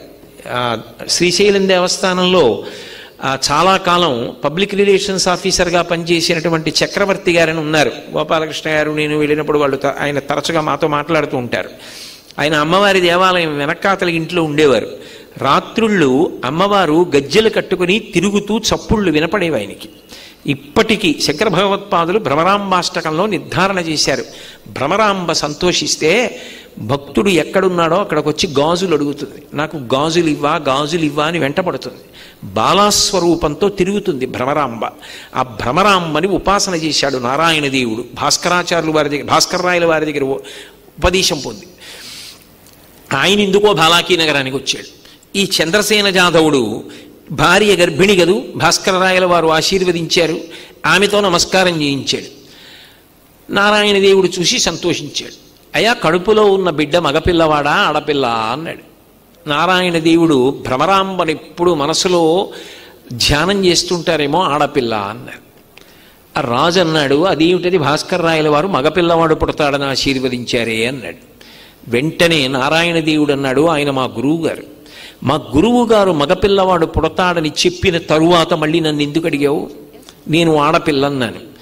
మా గురువు గారి మాట నా మాట వలన పోవడానికి వీల్లేదు. నా చేత మా గురువు గారి మాట కాదనేటట్టుగా ఆశీర్వచనం చేయించావు కాబట్టి నువ్వు అనుభవించవలసిందే. మగపిల్లవాడు కాదు, ఆడపిల్ల కాదు, నపుంసకుడు పుడతాడు నీకని వెళ్ళిపోయాడు. నపుంసకుడు పుట్టాడు. అయితే రామచంద్ర జాధవుడు అని పేరు పెట్టాడు. తర్వాత మళ్ళీ భాస్కర రాయల వారు వచ్చారు. ఒకప్పుడు వెళ్ళి కాళ్ళ మీద పడ్డాడు. ఇదే చూడగానే ఆయనకు అనుమానం వచ్చింది. ఏవి రాయి పిల్లవాడు ఇలా ఉన్నాడు, వీడు నపుంసకుడు అన్నారు. అయ్యా, తప్పైపోయింది. మీ శిష్యుణ్ణి ఇలా అడిగాను, కథంతా ఇలా జరిగింది, మీరే అనుగ్రహించాలన్నారు. అదెంత పనిరా, లోకంలో ఏదైనా ఇవ్వగలిగిన వాడు సూర్యనారాయణమూర్తి. పద, నీ కొడుకుని తీసుకెళ్ళి, ఇప్పటికే ఉంది కర్ణాటక రాష్ట్రంలో కృష్ణానదీ తీరంలో, ఆయన అంత దూరంలో కృష్ణానది ఉంటే ఇక్కడ పర్ణశాల నిర్మించుకుని ఆ రామచంద్ర జాధవుణ్ణి పక్కన పెట్టుకుని తృచ అర్ఘ్య విధానమని సూర్యనారాయణమూర్తి ఉపాసనలో ఒక విధానం. అది తృచ అర్ఘ్య విధానంలో ఆయన్ని ఉపాసన చేస్తున్నారు. మంచి ఎండలో వెళ్ళి అర్ఘ్యం ఇచ్చి వస్తూ ఉండాలి. ఆ వెళ్ళి వస్తూ ఉండడంలో అరికాళ్ళు బొబ్బలెక్కాయి.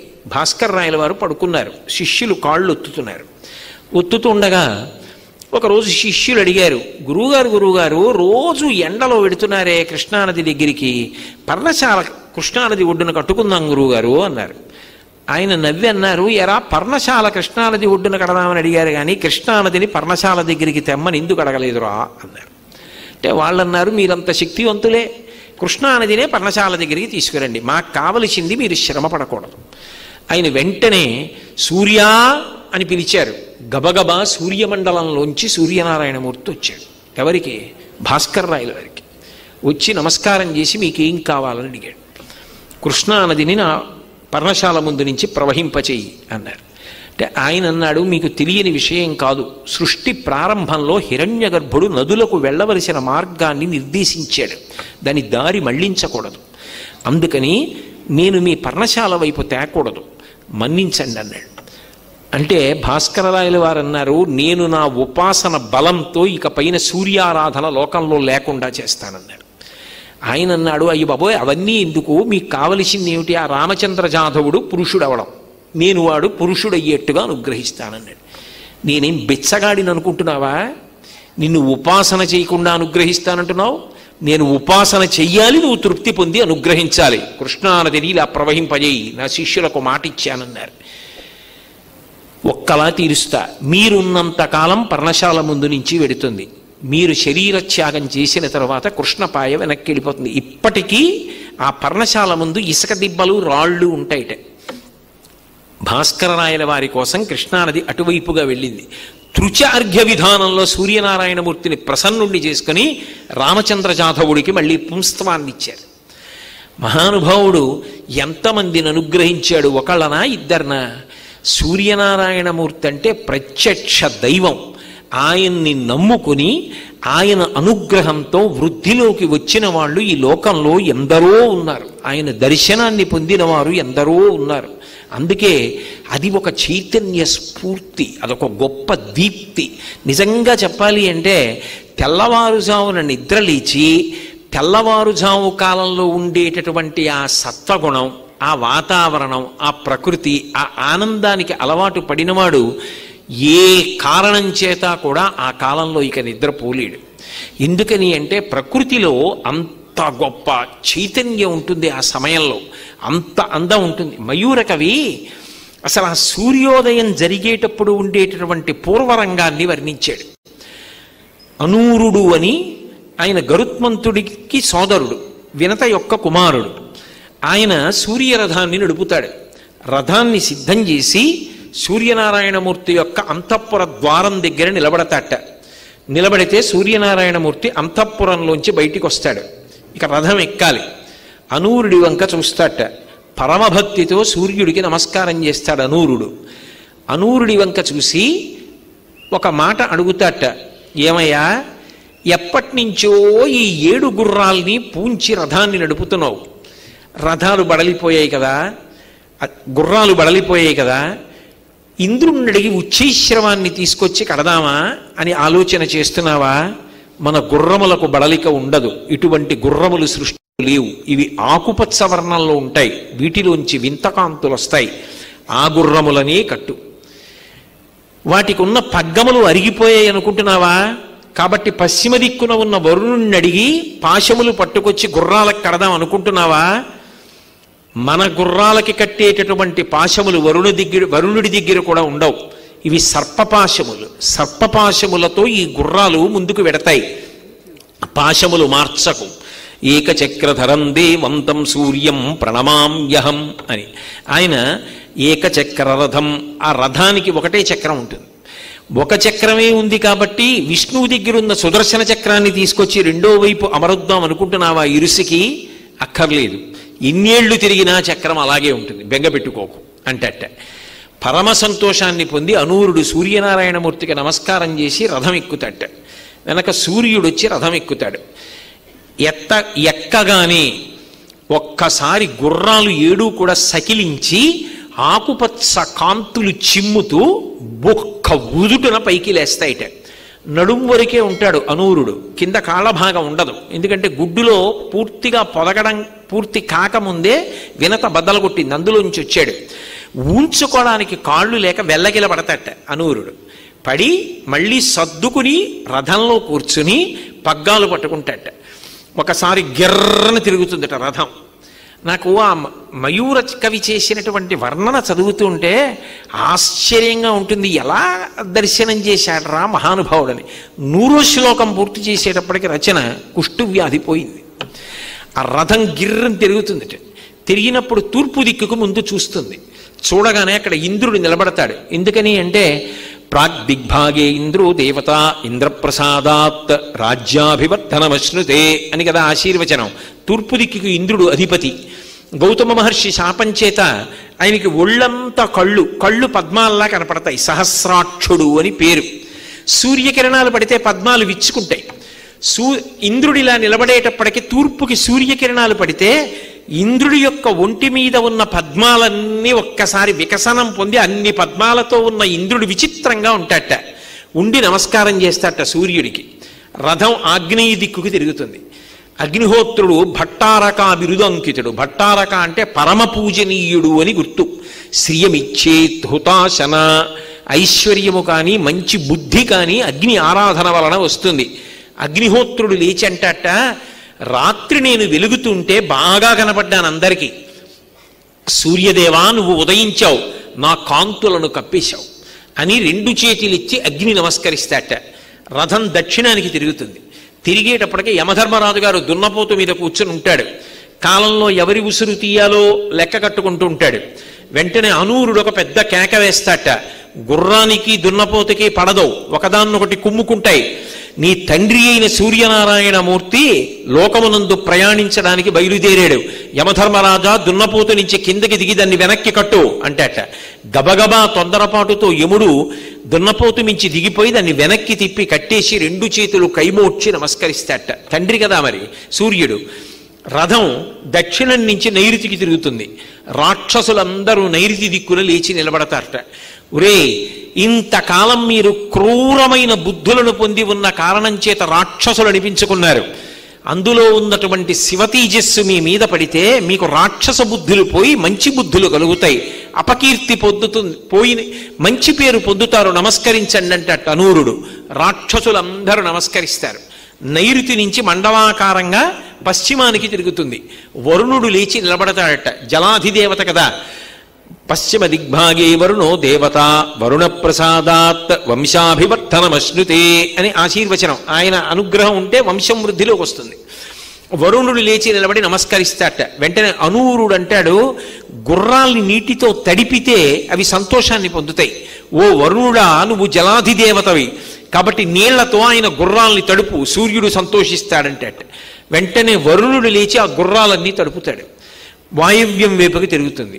అనూరుడు అంటే ఓ వాయువా, తడిసిన గుర్రాల మీద గాలి వేస్తే వాటికి చల్లగా ఉంటుంది, చాలా వేగంగా వెళ్ళాలి, ఓసారి మెల్లగా గాలి వేయి అంటే వాయువు గాలి వేస్తే గుర్రాలకి చల్లగా ఉండి సంతోషాన్ని పొంది సూర్యుడికి నమస్కరిస్తాట. ఉత్తర దిక్కుకు తిరుగుతుంది. కుబేరుడు లేచి నిలబడతాట. నా దగ్గర నవనిధులు ఉన్నాయి, అందులో చాలా గొప్ప నిధులు శంఖనిధి పద్మనిధి. నీ చేతులలో శంఖము పద్మము ఉన్నాయి సూర్యనారాయణమూర్తి. నీ అనుగ్రహం వల్లే నాకు ఈ ఐశ్వర్యం వచ్చింది. నీ దగ్గర శంఖనిధి పద్మనిధి, నా దగ్గర శంఖనిధి పద్మనిధి. ఈ ఐశ్వర్యానికి నువ్వు కారణమని 2 చేతులు ఎత్తి నమస్కరిస్తాట. రథం ఈశాన్య దిక్కుకి తిరుగుతుంది. అక్కడ అధిపతి పరమశివుడు లేచి నిలబడతాట. శంకర, లోకంలో ఎక్కడైనా అద్దం ముందు నిలబడితే బింబము ప్రతిబింబము ఒకలాగే ఉంటాయి. నేను అద్దం ముందు నిలబడ్డాను అనుకోండి, నేను ఎలా ఉన్నానో ప్రతిబింబం అలాగే ఉంటుంది. నేను ప్రతిబింబం మీద నిల్చున్నప్పుడు ఉత్తరీయం వేసుకోలేదని కనపడింది అనుకోండి, ప్రతిబింబానికి వెయ్యనుగా నేను వేసుకుంటాను తప్ప నేను ఒకలా ఉంటే ప్రతిబింబం ఒకలా కనపడదు. కానీ సూర్యరథం ఈశాన్య దిక్కుకి తిరిగేటప్పటికీ ఆ సూర్యనారాయణమూర్తి బింబం అయితే ప్రతిబింబం మాత్రం ఇంకోలా కనపడుతుందట. ఆయన పచ్చటి పట్టుపుట్టం కట్టుకుంటాడు, ఆయన నాగచర్మాంబరధరుడై ఉంటాడు. బింబము ప్రతిబింబము ఆయనే ఈయన, కానీ ఆయన ఈయన 2 రూపాల్లో కనపడతారట. ఓ శివ, నువ్వే నేను, నేనే నువ్వు, కానీ 2గా కనపడుతున్నావు, ఇది చమత్కారం అని ఇద్దరు నవ్వుకుని మళ్ళీ తూర్పు దిక్కుకి తిరిగి రథం బయలుదేరుతుందిట. అసలు సూర్యరథ గమనం మొదలయ్యేటప్పటికే అంత గొప్ప ఆశ్చర్యకరమైన సన్నివేశం. అసలు ఎలా ఊహ చేశాడో మహానుభావుడు. ఒక అద్భుతమైన మాట అన్నాడు. సూర్యోదయం జరిగి సూర్యరథం బయలుదేరుతుంటే సృష్టికర్త, స్థితికర్త, ప్రళయకర్త ముగ్గురు బెంగ పెట్టుకుంటారట. ఎందుకు బెంగ పెట్టుకుంటారంటే బ్రహ్మగారు అనుకుంటాట, అమ్మో సూర్యరథం బయలుదేరింది, ప్రారంభంలో లేత కిరణాలు పడినప్పుడు తామర పువ్వు విచ్చుకుంటుంది, మధ్యందిన మార్తాండుడైతే ఆయన కిరణముల యొక్క స్పర్శకి నేను కూర్చున్నటువంటి ఈ తామర పువ్వు వాడిపోతుంది, నేను కూర్చున్న ఆసనం పాడైపోతే సౌకర్యంగా ఎలా కూర్చోను, అందుకని నా ఆసనం పాడైపోతుందేమో అని బ్రహ్మగారు బెంగెట్టుకుంటాట. శ్రీ మహావిష్ణువు ఈ సూర్యుడికో లక్షణం ఉంది, నల్లటిది ఏది కనపడినా దాన్ని తీసేస్తాడు, చీకటిని తీసేస్తాడు. నేనేమో నల్లగా ఉంటాను కాబట్టి ఇప్పుడు అలవాటులో నా కాంతి లాగేస్తాడేమో అని విష్ణుమూర్తి బెంగెట్టుకుంటాట. శంకరుడు అనుకుంటాట, ఎక్కడ చూసినా నాకు చంద్రమౌళి, చంద్రశేఖర అని పేర్లు, బాలేందుమౌళి, చంద్రమౌళి, చంద్రశేఖర అని భక్తులు కీర్తిస్తూ ఉంటారు. శుక్లపక్ష తదియనాటి చంద్రరేఖ నా కిరీటంలో అంత అందంగా ప్రకాశిస్తుంది. ఈ సూర్యుడు ఇంత గొప్ప కాంతితో వచ్చేస్తే ఇక ఈ చంద్రరేఖ కాంతి ఎక్కడుంటుంది? చంద్రమౌళి అని పిలిచాం కానీ ఏడీ చంద్రుడు చంద్రరేఖ ఏది అని భక్తులు వెతుక్కు చూస్తే నా కీర్తి ఏమైపోతుంది అని శివుడు బెంగెట్టుకుంటాట. ముగ్గురు మూర్తులు బెంగెట్టుకునేలా ఆ సూర్యుని యొక్క గమనం మొదలవుతుందిట. అంటే అసలు ఆ సూర్య బింబం ప్రయాణం మొదలు పెట్టేటప్పటికే లోకమంతా కూడా ఆశ్చర్యాన్ని పొందుతుంది. ఎదుర్వేదంలో రుద్రాధ్యాయంలో ఒక మాట అంటారు, సౌయో వసర్పతి నీలగ్రీవో విలోహిత ఉతైనం గోపా అదృశన్ను దృశన్ను దహార్య అంటారు. పరబ్రహ్మాన్ని దర్శనం చెయ్యాలంటే ఏదో మహానుభావులు గొప్ప తపస్సులు దర్శనం చేస్తారు. కానీ ఏమీ తెలియనటువంటి పరమ అజ్ఞానంలో ఉన్నటువంటి వాళ్ళు ఏ విద్య లేకపోయినా భగవంతుడు తూర్పు దిక్కున చూడడానికి యోగ్యంగా దర్శనమిచ్చేది ఎక్కడ అంటే సూర్యబింబంగా దర్శనమిస్తాడు. అందుకే సమస్త లోకము కూడా ఆ బాలబింబ దర్శనం చేత అంతటి ఆనందాన్ని పొందుతుంది. మీరు ఏ కావ్యాన్ని చూడండి, ఏ ఇతిహాసాన్ని చూడండి, ఏ పురాణాన్ని చూడండి, సూర్య భగవానుడి యొక్క స్పర్శ లేకుండా అసలు ఉండదు. సూర్యుణ్ణి పక్కన పెడితే అసలు కావ్యాలు కానీ పురాణాలు కానీ ఏవీ లేవు. నేను ఎందుకు ఈ మాట అంటున్నానంటే శ్రీరామాయణం గొప్ప కావ్యం, ఆది కావ్యం. ఆది కావ్యమైనటువంటి శ్రీరామాయణంలో రామచంద్ర ప్రభువు ఏ వంశంలో పుట్టాడు? సూర్యవంశంలో పుట్టాడు.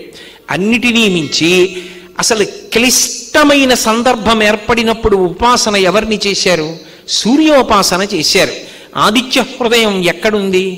శ్రీరామాయణంలో యుద్ధకాండలో ఉంది. అంత గొప్పవాడైనా, విశ్వామిత్ర మహర్షి యొక్క శుశ్రూష చేసిన వాడైనా, బల అతిబల అనేటటువంటి విద్యల్ని ధనుర్వేదాన్నంతటినీ ఉపాసన చేసిన వాడైనా, అప్రతిహతమైనటువంటి రామబాణాన్ని పొందినవాడైనా, బ్రహ్మాస్త్రం తెలిసున్నవాడైనా రాముడు రావణాసురుణ్ణి నిర్జించలేకపోయాడు. అందరూ వచ్చి ఆకాశంలో నిలబడ్డారు. అబ్బో, ఈ రావణుడు ఎప్పటికీ మరణిస్తాడని ఎదురు చూస్తున్నారు.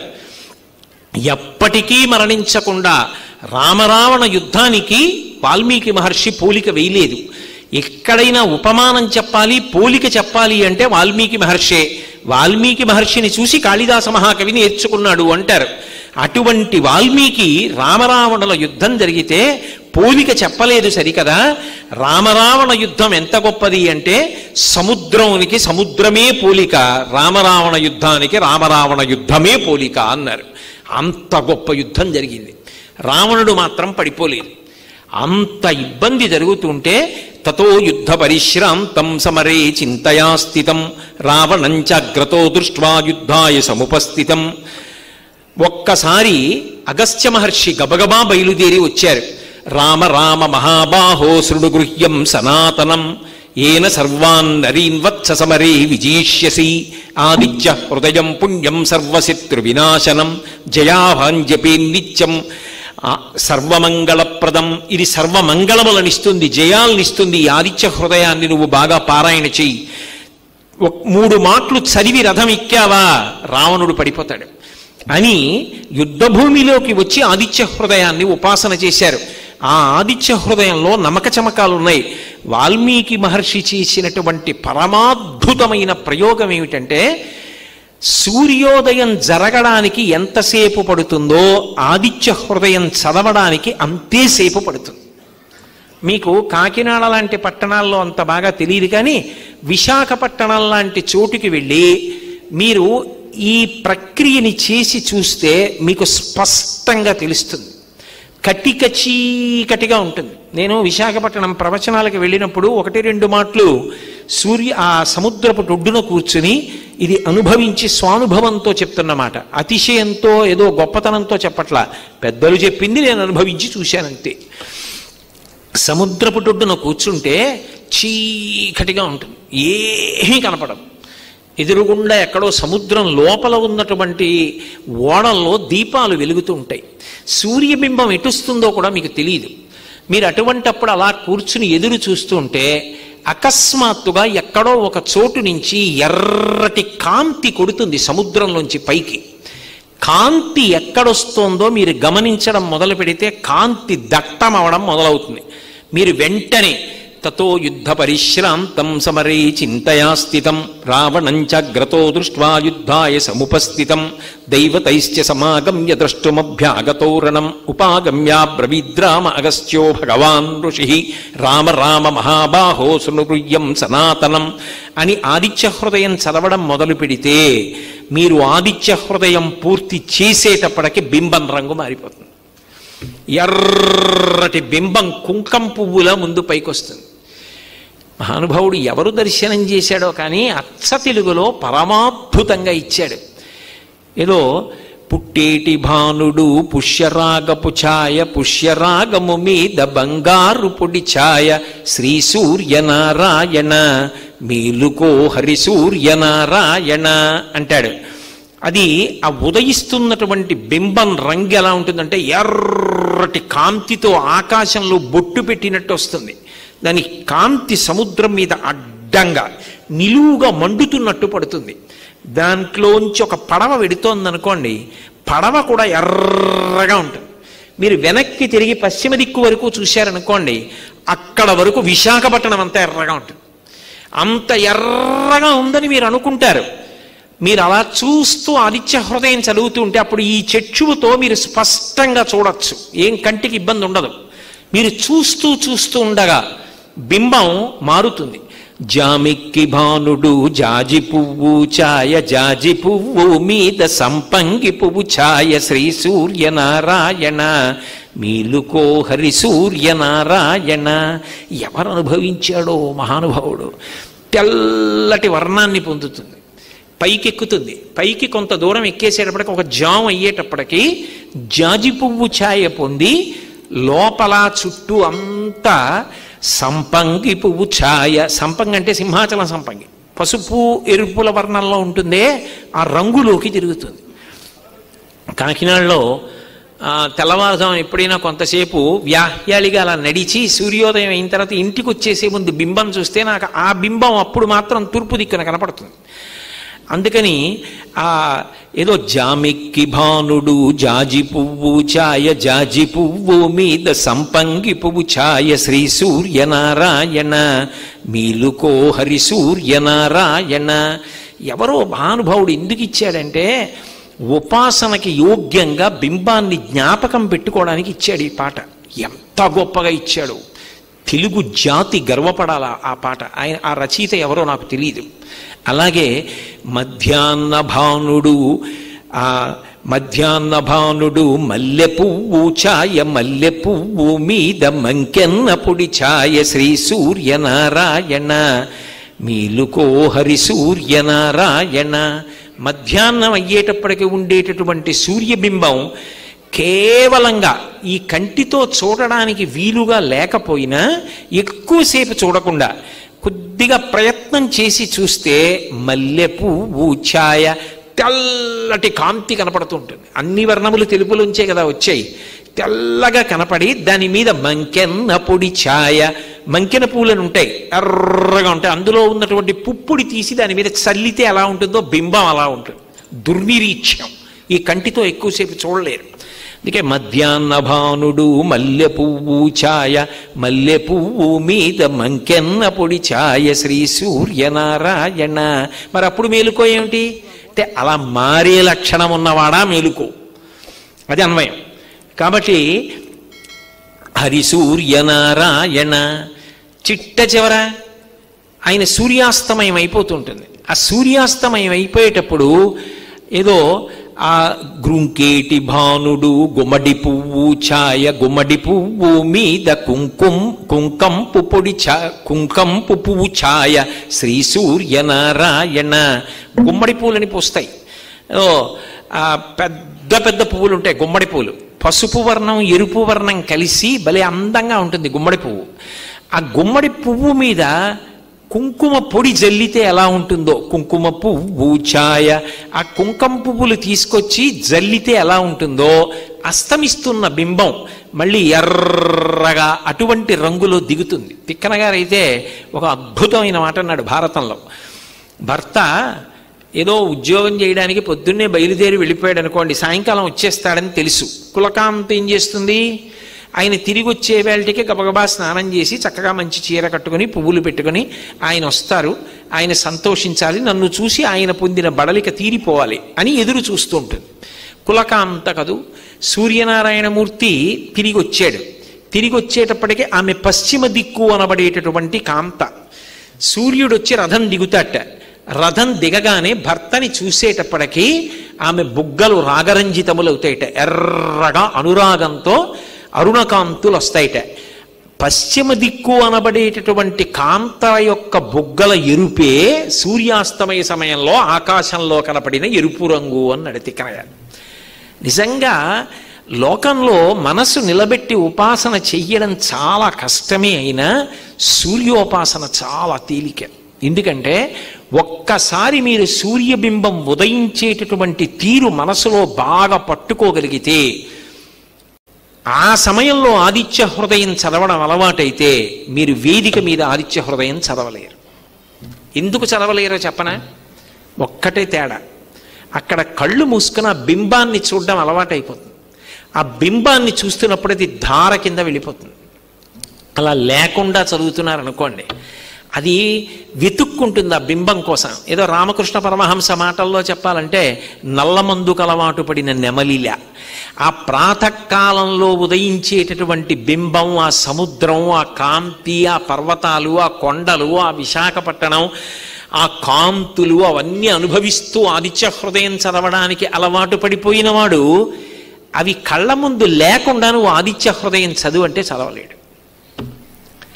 అది ఎంతకాలం అనుభవించండి. అసలు ఆ సూర్యోదయం, సూర్యగమనం, సూర్యప్రకాశం అవి చూస్తుంటే ఉంటే అందం అంతా ఇంత కాదు.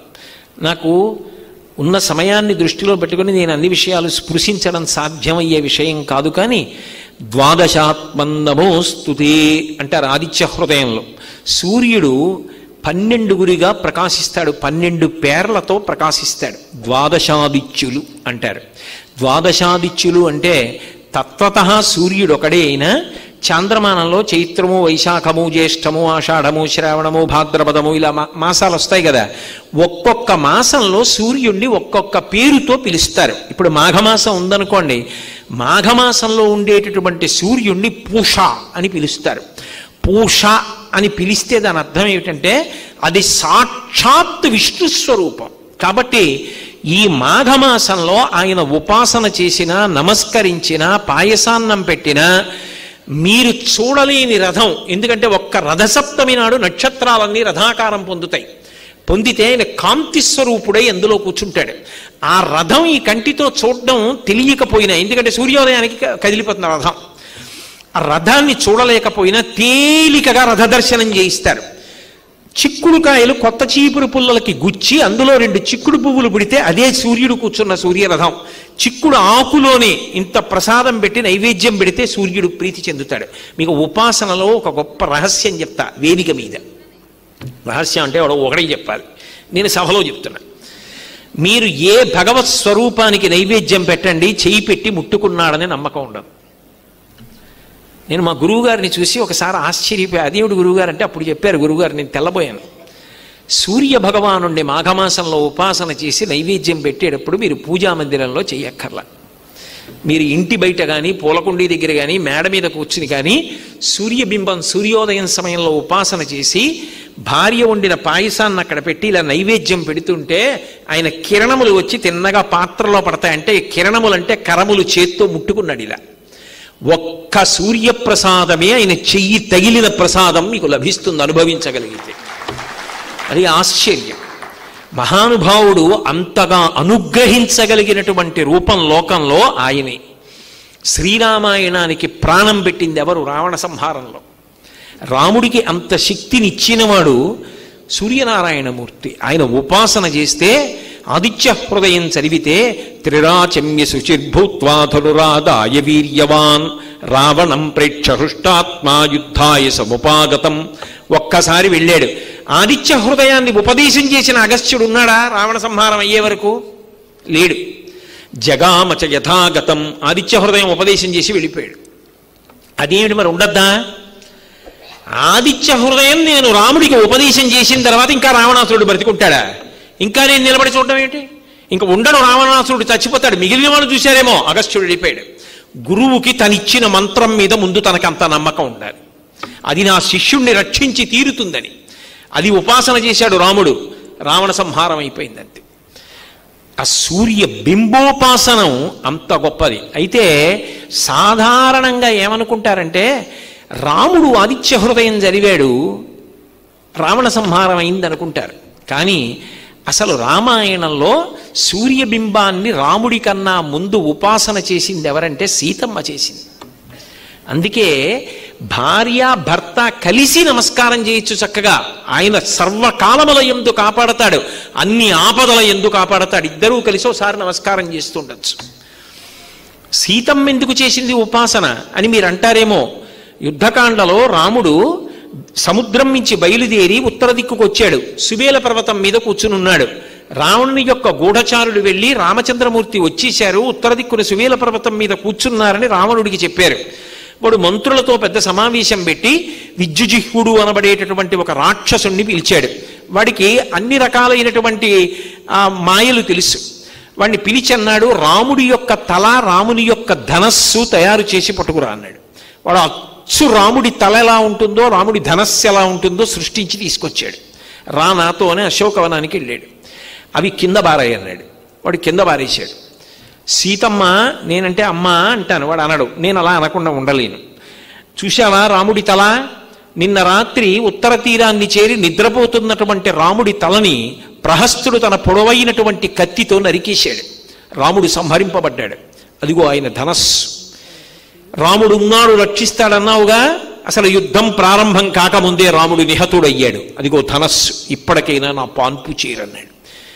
ఆ తర్వాత సర్గలు చదవడం చాలా కష్టంగా ఉంటుంది. అంత ఏడిచింది తల్లి సీతమ్మ. సరమ అని శైలూషుడన్న గంధర్వుడి కూతురు, విభీషణుడి భార్య, మహాపతివ్రత.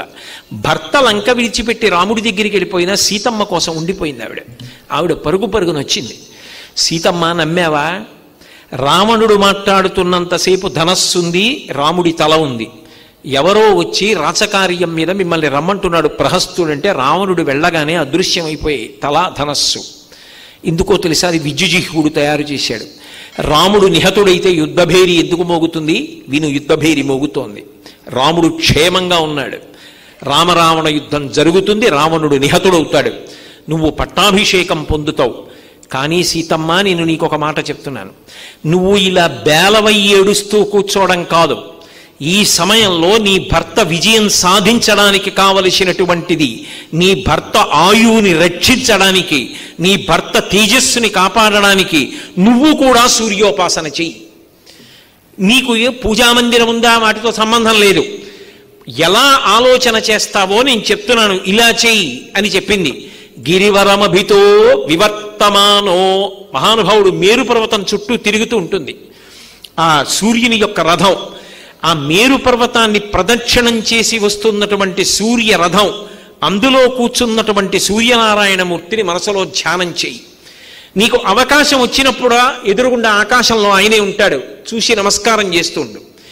నువ్వు చేసిన సూర్యోపాసన నీ భర్తని కాపాడుతుంది. ఇక మొదలు పెట్టింది. ఆ క్షణం నుంచి సూర్యోపాసన చేసింది సీతమ్మ. ఆమె చేసిన సూర్యోపాసనే రామచంద్రమూర్తికి ఆదిత్య హృదయం ఉపదేశం చేయించింది. రామాయణంలో రావణుడు నిహతుడవడానికి, సీతారాములు కలుసుకోవడానికి, పట్టాభిషేకం జరగడానికి ప్రధానమైనటువంటి కారణం ఎవరు అంటే సూర్యనారాయణమూర్తి, సూర్యోపాసన. అందుకే ఆ రాముడు ఉపాసన చేసినటువంటి ఆదిత్య హృదయాన్ని వాల్మీకి మహర్షి మనకి పరమాద్భుతమైనటువంటి కానుకగా అందించారు.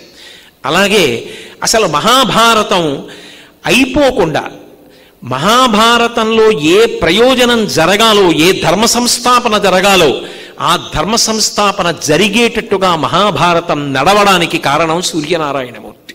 ఎందుచేత అంటే ఒకప్పుడు ధర్మరాజు గారు అజ్ఞాతవాసం, అరణ్యవాసం చెయ్యవలసి వచ్చినా కూడా బాధపడలేదు. ఒకానొక సందర్భంలో అంతటి ధర్మరాజు గారు కూడా విచలితుడైపోయాడు. ఎక్కడ బాధ పెట్టేసుకున్నాడు అంటే ఆరణ్య పర్వంలో వద్దు వద్దు అంటున్నా కొన్ని వేల మంది బ్రాహ్మణులు ఆయనతో కలిసి అరణ్యానికి వెళ్ళారు.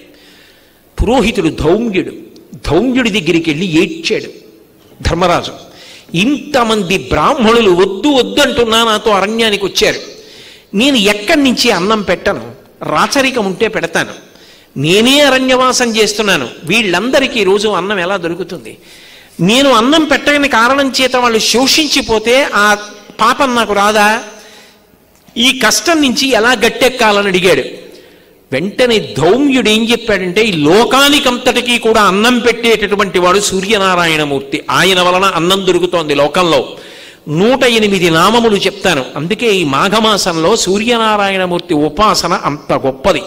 అందున గోశాలలో సూర్యనారాయణమూర్తిని ఉపాసన చేస్తే అసలు ఇక దాని ఫలితం చెప్పడం ఎవరికీ సాధ్యం కాదు. అందుకే కదా గోశాల వార్షికోత్సవాల్లో ఒక రోజున అంత అద్భుతంగా సూర్యోపాసన చేస్తున్నాం మనందరం. ఆ సూర్యనారాయణమూర్తి పూజలు గోశాలలో జరిగేట్టుగా ఏర్పాటు చేస్తున్నాం. కాబట్టి అది మహానుభావుడు, అదిగో ఆ సూర్యుణ్ణి 108 నామాలతో ఉపాసన చెయ్యి, అన్నానికి లోటు ఉండదు.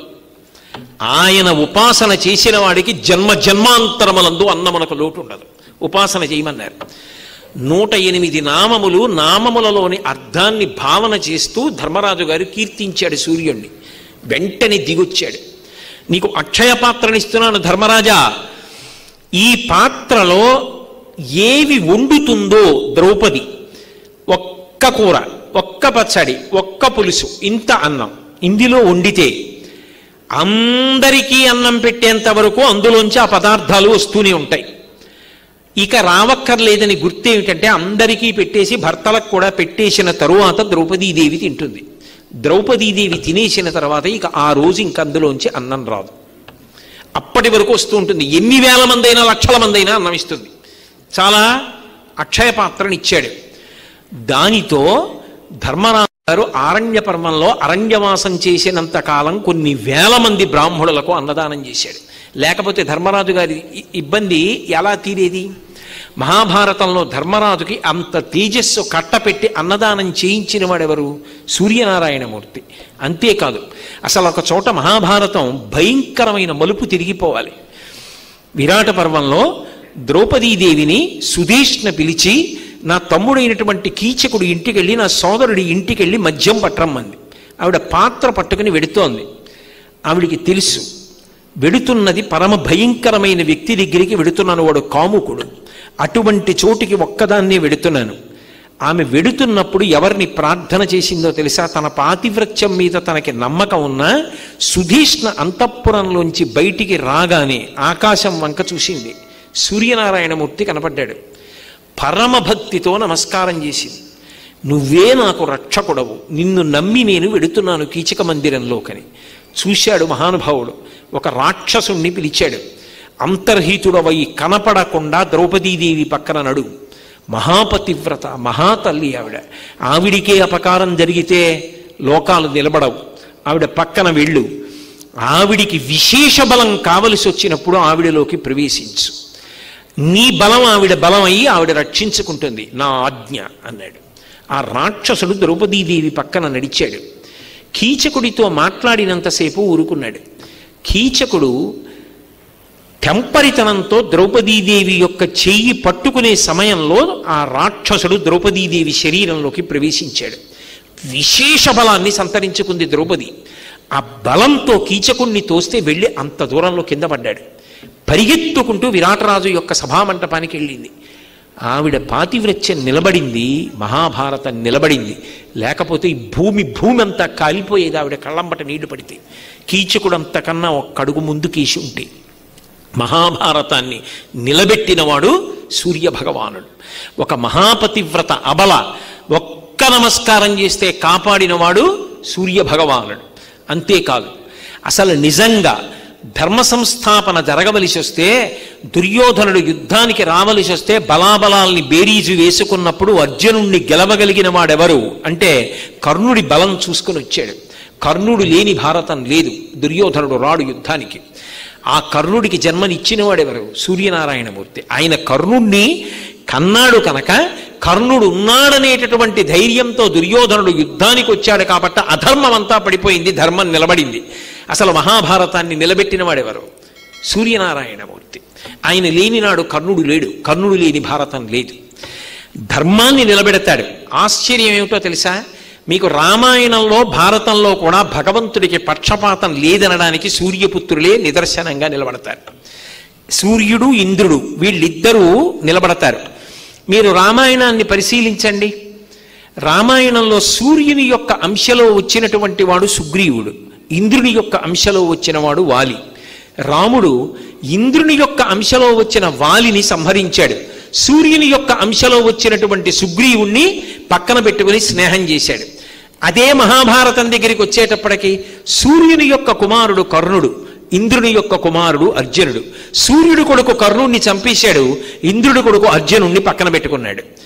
అంటే నిజంగా భగవంతుడికి పక్షపాతం ఉంటే త్రేతాయుగంలో ద్వాపరయుగంలో కూడా సూర్యపుత్రుల్ని దగ్గర పెట్టుకోవాలి. కానీ సూర్యపుత్రుడిని దగ్గర పెట్టుకోవాలా? ఎవడు ధర్మాత్ముడో వాణ్ణి దగ్గర పెట్టుకున్నాడు. అందుకే ఒకసారి ఇంద్రపుత్రుడిని పెట్టుకున్నాడు, ఒకసారి సూర్యపుత్రుడిని పెట్టుకున్నాడు. తప్ప సూర్యపుత్రుడు కదా అని కర్ణుడు ధర్మం తప్పితే ఒప్పుకోలా, దగ్గర పెట్టుకోవాలా. ఆ విధంగా సూర్యుడు భగవంతుని యొక్క ధర్మ పక్షపాతాన్నంతటినీ కూడా లోకానికి నిరూపణం చేశాడు పరోక్షంగా. సూర్యనారాయణమూర్తి వాంగ్మయంలో ఎన్ని చోట్ల ఎంత గొప్పగా నిలబడ్డాడో, భక్తికి కూడా ఆయన్ని మించినవాడు లేడు. లోకంలో భక్తి అన్న మాటకి పర్యాయపదం ఎక్కడైనా ఉంటే సూర్యబింబమే, సూర్యనారాయణుడి. ఎందుకంటే లోకంలో భగవంతుడి పేర్లకి ముందు లౌల్యం అన్న మాట కలపరు. లౌల్యము అంటే మనసు ఇంద్రియములు ఏదైనా ఒక విషయం మీద తమకాన్ని పొందాయనుకోండి, అది విడిచిపెట్టి ఉండలేనని ఉండిపోయారనుకోండి, చెయ్యవలసిన పని కూడా వదిలేసి దాన్ని వెంటబడ్డారనుకోండి, లౌల్యం పొందాడంటారు. ఆయనకి లౌల్యం పట్టుకుందండి, అలా తిరుగుతున్నాడంటారు. సూర్యుడికొక్కడికే లౌల్యంతో ఒక పేరుంది, లోలార్కుడు. ఎక్కడ, దేని మీద లౌల్యం? ఉండకూడని దాని మీద కాదు, కాశీపట్టణం మీద లౌల్యం పొందాడు. ఒకప్పుడు పరమశివుడి ఆజ్ఞ మేరకి కాశీపట్టణానికి వెళ్ళాడు. ఒక పని చేసి వెనక్కి రావాలి. ఇప్పుడు నేను మళ్ళీ దివోదాసు వృత్తాంతం అంతా ఎక్కడ చెప్పను, కాశీఖండం అంతా. శివుడు చెప్పిన పని పూర్తి చేసి రావాలి. వెళ్ళాడు. వెళ్ళిన వాడు వెనక్కి రావాలి, రాలేదు. అబ్బా ఏమి కాశీపట్టణం, హరిశ్చంద్రుడు ఇక్కడ ఉన్నాడు, వ్యాసుడు ఇక్కడ ఉన్నాడు, ఎందరో మహర్షులు ఇక్కడ తిరిగారు, ఈ కాశీ వదిలిపెట్టి నేను వెళ్ళలేను అని లోలార్కుడయ్యాడు. కాశీ యందు లౌల్యం పొందాడు. శివాజ్ఞ ధిక్కరించి వెనక్కి వెళ్ళడం మానేసి కాశీలో ఉండిపోయాడు. లోలార్క కుండం అని ఇప్పటికీ కుండ ఉంది. అక్కడ 70 పేర్లతో సూర్యుడిని ఆరాధన చేస్తారు. ద్వాదశాదిత్యులుగా వెలుగుతాడని నేను మీకు చెప్పానే, మాఘమాసంలో పూష అన్న పేరుతో ఉంటాడని. ఒక్కొక్క నెలలో ఒక్కొక్క పేరు చేత కీర్తింపబడతాడు. అలా కీర్తింపబడతాడు కానీ తత్వతః మాత్రం ఒకటే. కానీ ఒక్కొక్క పేరుతో వ్యవహరింపబడుతున్నప్పుడు ఒక్కొక్క రకమైనటువంటి ప్రకాశంతో, ఒక్కొక్క రకమైన శక్తితో ప్రయాణం చేస్తూ ఉంటాడు. అది ఉపాసన చెయ్యడం నేర్చుకున్నవాడు ఏ నెలలోనైనా అనుగ్రహాన్ని పొందుతాడు. మాఘమాసం పూషాస్వరూపంగా ఉంటాడు కాబట్టే అందరూ ఆయన్ని ఉపాసన చేస్తారు. అందులో ద్వాదశాదిత్యులుగా 12 నెలలలో ఆయన తిరుగుతున్నాడు అనుకోండి. ఆయన పేర్లు ధాత, త్వష్ట, మిత్ర, వరుణ, ఇంద్ర, విష్ణు. అలాగే ఇంద్ర విష్ణు 6 అక్కడికి, క్రతు, ఆ తర్వాత పూష, భగ 9, 10 అర్యముడు, 11 తర్యముడు, 12 వరుణుడు. 12 నామాలతో ద్వాదశాదిత్యులుగా ఒక్కొక్క నెలలో ఒక్కొక్క పేరుతో ప్రకాశిస్తూ ఉంటాడు. అదే సూర్యుడు లోలార్కుడై కాశీపట్టణానికి వెడితే 12 సూర్యులుగా మారాడు. మారి లోలార్క కుండంలో ఉంటాడు కాశీపట్టణంలో. అందుకే అక్కడికి వెళ్ళేటప్పటికి మాత్రం కాశీలో ఉన్నటువంటి 12 లోలార్క బింబముల యొక్క పేర్లు వేరుగా చెప్తారు. అక్కడ లోలార్కుడు, మయూఖాదిత్యుడు, గరుడాదిత్యుడు, కేశవాదిత్యుడు, సాంబాదిత్యుడు, వృద్ధాదిత్యుడు, అర్కాదిత్యుడు, ఆయన్నే ఉత్తరాదిత్యుడు అని పిలుస్తూ ఉంటారు. అలాగే ఖట్వాదిత్యుడు, విమలాదిత్యుడు, యమాదిత్యుడు, గంగాదిత్యుడు, అరుణాదిత్యుడు. 12 పేర్లతో లోలార్కుడు కాశీపట్టణంలో కీర్తింపబడతాడు. ఎక్కడైనా 12 మీద నడుస్తుంటుంది ఆయన తత్వం. ఎందుకు 12 మీద అంటే 12 నెలలుగా ఉన్నటువంటి సంవత్సరంలో మహోపకారములు చెయ్యగలిగిన వాడు ఆయనే. ఆయన భూమికి దూరం జరిగాడు అనుకోండి దక్షిణాయనం, రాక్షసులు విజృంభిస్తారు. ఆయన భూమికి దగ్గరికి వచ్చాడు అనుకోండి ఉత్తరాయణం, అంత పుణ్యప్రదమైన కాలం. అందుకే మనకి ఇప్పటికీ శాస్త్రంలో ఒక మాట చెప్తారు, ఆరోగ్యానికి ఢోకా లేని కాలం ఏది అని అడిగారు అనుకోండి, గ్రీష్మ ఋతువు. గ్రీష్మ ఋతువులో ఆరోగ్యానికి ఢోకా ఉండదని చెప్తారు. ప్రయత్నపూర్వకంగా వడదెబ్బ కోసం వీధుల్లో తిరగకపోతే కనీస జాగ్రత్త తీసుకుంటే గ్రీష్మ ఋతువు అత్యంత ఆరోగ్యప్రదాయిని. శారదారాత్రులు అంత అందంగా అనిపించిన శరదృతువు కాని, అసలు కవులందరూ వర్ణించేటటువంటి వసంత ఋతువు కాని ఆరోగ్యమునకు యోగ్యములు కానీ కవు. ఆ రెండు ఋతువులలో యమధర్మరాజు గారి యొక్క దంస్ట్రలు బయటికి వస్తాయని దేవీ భాగవతంలో వ్యాసుడు. కాబట్టి గ్రీష్మ ఋతువు అందరికీ కూడా ఆరోగ్యప్రదాయిని. అంత ఆరోగ్యాన్ని ఇవ్వగలిగినటువంటి ఋతువు, సూర్యప్రకాశం ఎక్కువగా ఉండేటటువంటి ఋతువు. ఆయన యొక్క గమనాన్ని బట్టి ప్రకృతి అంతా మారిపోతుంటుంది. ఇప్పుడు చూడండి, శిశిర ఋతువు, చెట్లు ఆకులు రాలుస్తాయి. వసంత ఋతువు వస్తుంది, అన్ని చోట్ల చిగురుస్తాయి. సూర్యకిరణములలో ఉండేటటువంటి తేజస్సు యొక్క మార్పు వలన ప్రకృతిని అంతటినీ పోషిస్తూ ఉంటాడు. ప్రకృతిని పోషిస్తూ లోకాలన్నిటినీ పోషిస్తూ ఉంటాడు. అందుకే ఆయన బ్రహ్మ కన్నా భిన్నంగాడు, ఆయన విష్ణువు కన్నా భిన్నంగాడు, ఆయన శివుడి కన్నా భిన్నంగాడు. మయూర మహాకవి అసలు కొన్ని అద్భుతాలు చెప్పాడు. అవి చదువుతుంటే మనం ఆశ్చర్యపోతాం. నువ్వు బ్రహ్మ కన్నా భిన్నం కావన్నాడు. ఎందుకని? బ్రహ్మగారు సృష్టి మొట్టమొదట నీటిని సృజించాడు. అపాం పతిహి అని సూర్యుడికి పేరు. అసలు నీటిని లోకంలో ఎవరు తీసుకొస్తారు అంటే సూర్యుడు తీసుకొస్తాడు. సముద్రంలోనూ ప్రవహించి వెళ్ళిపోయినటువంటి ఆ సరోవరాల్లోనూ నీళ్లనన్నిటినీ కూడా సూర్యుడు పీల్చి మేఘమండలంగా ఏర్పాటు చేసి నిరాధారమైన ఆకాశంలో మేఘాలు బయలుదేరి వచ్చి వర్షాలు కురిపిస్తాయి. ధర్మం లోకంలో ఉంటే వర్షం కురిపిస్తాడు, ధర్మం లేదనుకోండి వర్షం కురిపించాడు. కానీ కృతజ్ఞత చూపించేవాడంటే ఆయనకి చాలా ఇష్టం. వేదంలో ఒక విశేషాన్ని చెప్తారు. ఖణ్వక, ఖైమక, ఉపరి అని 3 రకాలైనటువంటి కప్పలు ఉంటాయిట. అవి బోదురు కప్పలు, పెద్ద పెద్ద కప్పలు ఉంటాయిట. వాటి 3 జాతుల పేర్లు చెప్పింది వేదం, ఖణ్వక, ఖైమక, ఉపరి అని. ఈ 3 కప్పలు తాము అరిస్తే పాము వచ్చి పట్టుకుంటుందని వాటికి తెలుసు. కప్ప అరిచిందనుకోండి పావుకి తెలుస్తుంది కప్ప ఇక్కడ ఉందని, అందుకని నిశ్శబ్దంగా ఉండాలి. కానీ ఈ 3 జాతుల కప్పలు ఏం చేస్తాయంటేట, వర్షం పడి నీళ్లు భూమి మీదకి వస్తే, స్వామి వాన ఇచ్చావు, నీకు మేము కృతజ్ఞత చెప్పకుండా ఉండలేం. ఒకవేళ మేము అరవడం చేత మేము ఎక్కడున్నామో గమనించి పావులు వచ్చి మమ్మల్ని కరిచేస్తే కరిచేయని, తినేస్తే తినేని, నీకు మాత్రం మేము కృతజ్ఞత చెప్తామని బెకబెక బెకబెక బెకబెక అని 2-3 రోజులు అలా అంటూనే ఉంటాయిట. అవి చచ్చిపోతామని కూడా చూడకుండా కృతజ్ఞత చెప్తాయి. అందుకే వానలు పడకపోతే ఈ ఖణ్వక, ఖైమక, ఉపరి అన్న 3 జాతులలో ఉన్న కప్పని తీసుకొచ్చి పల్లకీలో పెట్టి ఊరేగిస్తారు. స్వామి మేము కృతజ్ఞులమై ప్రవర్తించాం, యజ్ఞయాగాదులు చెయ్యట్లేదు, నీ మీద కృతజ్ఞత కలిగిన వాటిని పల్లకీలో పెట్టి పట్టుకున్నాం, వాటి ముఖం చూసి మాకు వాన కురిపించని. కప్పకి పూజ చేస్తే వాన వస్తుందన్న ఆచారం అందుకొచ్చింది. కృతజ్ఞతా లక్షణాన్ని చెప్పారు తప్ప మూఢాచారం కాదు. విషయం తెలుసుకోకుండా అదే పనిగా విమర్శించడానికి తేరగా మన ధర్మం ఒకటే దొరుకుతుంది, మన దురదృష్టం. కాబట్టి సనాతన ధర్మంలో వేదం ఎందుకు చెప్పింది అంటే, కనీసం కృతజ్ఞుడి కాళ్ళు పట్టుకుంటే వాడి ముఖం చూసి మన వదిలిపెడతాడు, వర్షం కురిపిస్తాడు. కాబట్టి అపాం పతిహి, నీటికి మిత్రుడు ఎవరు అంటే సూర్యుడు. బ్రహ్మగారు సృష్టిలో మొదట నీటిని సృజించాడు. మొట్టమొదట నీటిని తీసుకొచ్చి పోసేవాడు, మిహిరా అన్న నామంతో ఉండేవాడు సూర్యుడు. అందుకని బ్రహ్మగారు ఆయన సమానం. పద్మంలోంచి వచ్చి కూర్చుంటాడు, పద్మాసనుడై ఉంటాడు బ్రహ్మగారు. అసలు ఆ పద్మం వికసించి అందులోంచి కాంతి వచ్చింది అంటే అందులో సూర్యుడు కూర్చున్నాడు. అందుకని బ్రహ్మ. కులపర్వతాల్ని సృష్టించాడు బ్రహ్మగారు. మేరు పర్వతాన్ని చుట్టూ ప్రదక్షిణం చేసి గౌరవం తెచ్చాడు సూర్య భగవానుడు. అందుకే సూర్యుణ్ణి పిలిస్తే ఆవాహన చేస్తే సత్యనారాయణ వ్రతంలో మేరు ప్రదక్షిణీకుర్వాణం అంటారు. మేరు ప్రదక్షిణానికి ప్రదక్షిణం చేస్తూ రా అంటారు. మేరువుకి గౌరవం తీసుకొచ్చాడు, కులపర్వతాలకి గౌరవం తెచ్చాడు. బ్రహ్మకి 4 తలలుంటాయి, సూర్యుడు 4 దిక్కుల కాంతులు వెదజల్లుతాడు కాబట్టి 4 తలలు ఉన్నట్టుగా కనబడతాడు. కాబట్టి బ్రహ్మకి ఆయనకి భేదం లేదు. ఇక విష్ణు అంటారా, విష్ణువు పద్మంలో ఉన్న లక్ష్మీదేవి ఆయన పాదములు ఎత్తుతూ ఉంటుంది. సూర్యకిరణములు వెళ్ళి పద్మాల్లో పడినప్పుడు ఆ కాంతి పైకొస్తూ ఉంటుందా, అది ఆయన పాద శోభ, సూర్యనారాయణమూర్తి యొక్క పాదముల శోభ. ఆయన పాదములు అక్కడ అంత శోభిస్తుంటే పద్మంలో ఉన్న లక్ష్మీదేవి ఆయన కాళ్ళు ఎత్తుతోందంటే విష్ణు ఒకడు సూర్యుడు ఒకడునా? కాదు, సూర్యుడే విష్ణువు. అంతేకాదు, వినతాపుత్రుడైన గరుత్మంతుడు సూర్యుణ్ణి వహిస్తాడు. వినతాపుత్రుడైన అనూరుడు వినతాపుత్రుడైన గరుత్మంతుడు విష్ణువుని వహించి తీసుకెడతాడు. నాకు కాళ్ళు నెప్పెట్టాయి, తొడలు నెప్పెట్టాయి అండవు. అలాగే సూర్యనారాయణమూర్తిని అదే వినతాపుత్రుడైనటువంటి అనూరుడు తీసుకెడతాడు. ఆయనకి తొడలు లేవు, అందుకని తొడలు నెప్పెట్టే అవకాశం లేదు. శ్రీ మహావిష్ణువు ఇంతంతైవటుడింతైవరయుతానింతయ్య భోవీధిపయ్యంతై తోజత మండలగ్రమణ కల్లంతై ప్రభారాశిపయ్యంతై చంద్రునకంతయై ధ్రువినిపయ్యంతై మహర్వాటిపయ్యంతై సత్యపదోన్నతుండగుచు బ్రహ్మాండాంత సంవర్ధియ్యి అని పెరిగిపోయాడు.